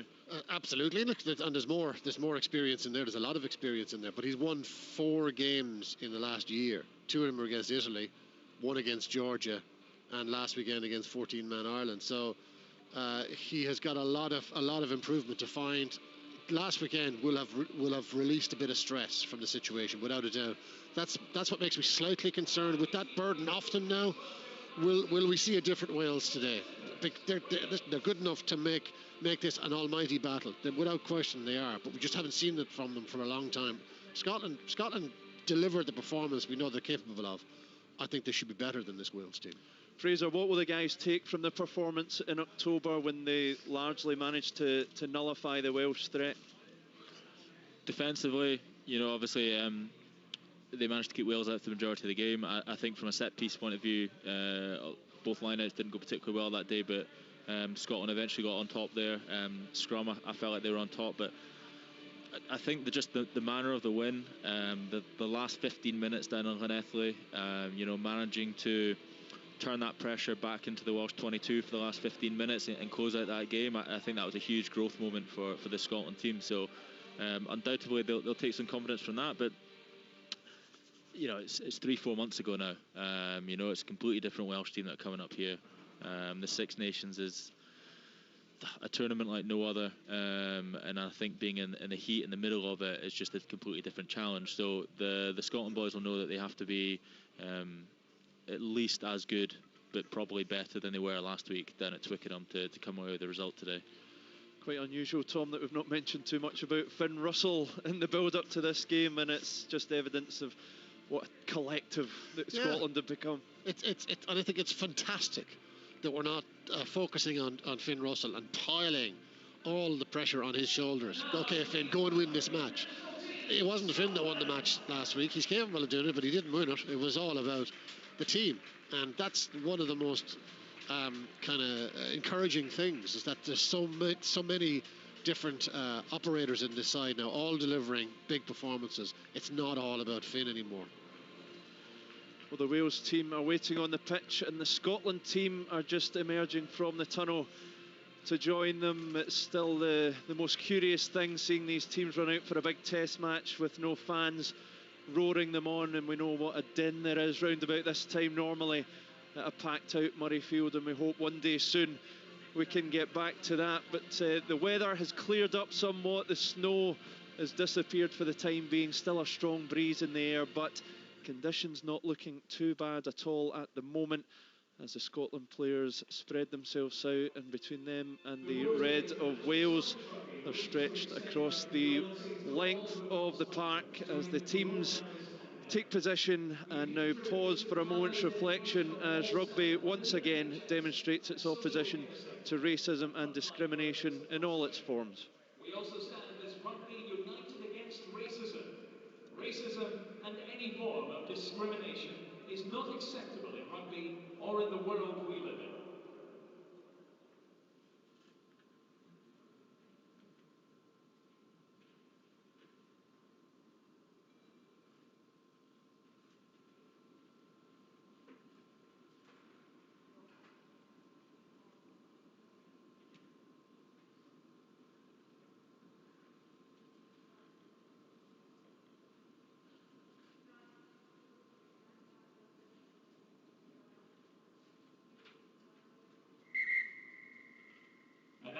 national anthems, beginning with Wales.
And now, Flower of Scotland.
Scotland versus Wales in round 2 of the Six Nations here on BBC Radio Scotland. The tracksuits are coming off. We're almost ready to go. Quick predictions. Peter Wright. Scotland by 7. Fraser Brown. Scotland by 12. Tom English. Scotland by 6. More from Tom at half-time, but to take us through the first half, let's hand to our commentary team of Peter Wright, Fraser Brown and Stuart McFarlane. Yeah, thanks very much, Andy. Well, you look at the head-to-head, Wales 73 wins, Scotland 50 wins, 3 draws when these sides have met in the past. Scotland just removing their tracksuits, Wales seem ready, prepared to go. And Scotland and Wales, of course, coming into round 2 of the Six Nations Championship with opening weekend victories. And one step closer to one of the trophies on offer, of course, the Triple Crown, which was displayed just down by pitch side 10-15 minutes or so ago. And just before kick-off as well, the skies did clear somewhat. A light snow shower has blown through Murrayfield in the last hour or so, and the players almost ready to get this game underway. Matthew Carnley is our match referee. Scotland will be in their familiar dark blue jerseys, white shorts and white socks with the blue trims, and Wales in their red jerseys, white shorts and red socks. Scotland in a huddle at the moment. It looks as if they'll be playing from left to right in the first half. And Stuart Hogg, of course, in his time as a Scotland player, has been shown red against Wales down in Cardiff, has also scored a wonderful try in his time. He'll certainly look to this afternoon to write another chapter in his own story as a outstanding player in the Six Nations Championship. And the Scotland team now break from the huddle and are ready for the start of what we expect to be a very enthralling 80 minutes. as Andy mentioned, it's coming, unfortunately, something we're used to, having no crowd for a game of this magnitude. But Finn Russell in Scotland, Time on, please.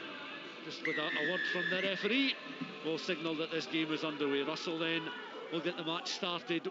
That high up and under, the kick just going between the 10 and the 22, quite central. Wales are able to win it. Quick touch there for Dan Biggar through the hands and feet. Will be cold coming out into this Murrayfield pitch, with temperatures around freezing at kick-off. It's hoisted, right-footed downfield, and Wales have got men back again. There's two across their own 22, down towards Stuart Hogg. It was cleared. Hogg has it now, hoists a high kick, carries halfway, will almost carry the 10-metre line close towards that east stand across the far side. It's allowed to bounce and trundle, and Scotland there, Van der Merwe was certainly after it and was willing to ensure the ball did not go into touch there. Opportunity Hogg with a kick down, but it's going to be a line out almost directly opposite their commentary position, with just under a minute gone, no score. Yeah, and you can maybe see what both teams are going to do. Kick to put the ball into the opposition territory, try and put them under pressure, and there probably Scotland just win the kicking duel. Van der Merwe was unlucky that it didn't bounce into hand, because I think if it had, he'd have probably been in. He would have been no far away if he'd been in for a try. Scrummage for Wales. Looked as if the ball had perhaps almost from where we were was going to bobble out of play, but it is a scrum being awarded by the referee, and it's the first opportunity for Gareth Davis to feed the ball in to the scrum here, just outside the 22, about 5 metres in from touch, directly opposite where we are. Scotland penalised there. I think it could be Xander Fagerson, Peter, that was the player penalised. Carley, here we go, he's just going to penalise everything at the scrum. It's a tight head's job, isn't it, to scrum down? It's a loose head's job to scrum up. Yeah, he was saying that his shoulders were pretty much below. It didn't look good, the setup looked all good, and then it just claps under a bit of pressure. But for me, first scrum of the game, you know, a little bit of empathy from the referee. Now he's set his standards by giving the penalty. And a line out goes loose as well for Wales. We were talking about that before kick-off. Crossfield kick there, and the mark is called by Lee Halfpenny. But already we've had a scrum and a line out, and the line out which has been the cause of much conversation over the last few days, an early indicator that all is not well in the Welsh line just at the moment. It's played downfield though after the mark was called. Hogg back in now towards Russell, looking for some options in front of him. Hoists a high kick, which again just goes over the halfway line. Taken fully committed there by Lee Halfpenny, coming in from the fullback position. Now recycled again. Wales now stretching it, or trying to at least, along the halfway line. They carry just a fraction into Scotland territory, and Scotland are penalised. It's a daft penalty there by Matt Fagerson. I think you could hear the referee call maul, and he's just come round from the wrong side to join it. I think it's something that doesn't often get picked up when a tackle turns into a maul. People come in from all sorts of sides to try and hold it up, but it's correct. He's offside, and it's going to be the first chance of the game. Yeah. Oh, actually, Wales are going to go for touch. That's what always worries me about Fagerson. He seems to me, I don't know how old he is, but he seems to me he's really immature. When he, you know, for a guy that's now played really quite a lot of internationals, he should be known. I mean, that's a Scotland turnover there. When he just flies in for the side. You know, as you say, Fraser, maybe they've been getting away with that all the time, and this referee's decided to pick it up. But it's poor play from a guy who's been around for a while now. Ken Owens makes his way across, and the instructions will come the way of Wyn Jones for his hooker throwing into this line. So this is an attacking opportunity for Wales inside the Scotland 22, towards the front of the line this time to secure possession of the ball. They bring Faletau in just towards the back and look to try and recycle inside that 22 with another phase of play. Taken on this time by Beard. Adam Beard. Not now. Just made a few inches there. Recycled once again. Bigger on towards Halfpenny. Halfpenny trying to make some good yardage there. Back in towards his captain, Alan Wyn Jones. He's caught just inside that 22. Recycled by the scrum half once more. Just a little misunderstanding there, and Faletau almost overrunning the pass there. Gareth Davis still trying to direct operations. Comes to the back row forward. Tipperick almost took his eyes off it there, but he's able to continue up towards the 22. Still they're quite central, but they're working it towards the left hand side. playing towards the north stand here, and it's down the left at the moment. Wales again. Rhys Zammit was across supporting his left winger, but has just adjusted position as they look for another phase to work on the left hand side once more. Again, Faletau is gathering the ball in, takes the ball into contact, back it comes again. Wainwright this time tries to make a few yards inside that 22. Davis recycles the scrum half. Tipperix in position once again for the visiting side. Davis once more on again towards Biggar. Thought about the pass but kept the ball himself, taking it into the contact situation. Now they tried to spread it out towards that right hand side, getting a little bit closer towards the east stand. A penalty advantage coming the way of Wales just now. Release 8, move. As Faletau again takes the ball into contact. Recycled again, but the referee has seen enough of that particular phase of advantage, so he'll come back for the penalty just inside the 22 to the right of the centre of the posts. Just Harris adjudged to have been offside, and he's the culprit there. It remains 0-0 between the sides. We've played almost 6 minutes. I don't think Scotland will be too unhappy with that. I mean, you don't want to give away penalties, but Wales, they look like they're trying to get into a shape, but they've gone nowhere. I think the set piece was just over the 22. They got a penalty on the 22. They must have gone maybe 10, 12 phases there and just never really looked like breaking Scotland down. It's interesting that, you know, when they get about 15 metres in from the touchline, they're looking to go back down the short side. They're trying to trap Scotland on that short side, narrow up the defence, so then they can use that forward pod to then put the ball at the back and try and get to width. But Scotland doing really, really well, not committing men to that breakdown and just keeping their width in the defensive line. And Wales really didn't look like they're going anywhere there. The thing is, they aren't going anywhere, and that's, from my point of view, what makes it a really frustrating penalty, because Wales are going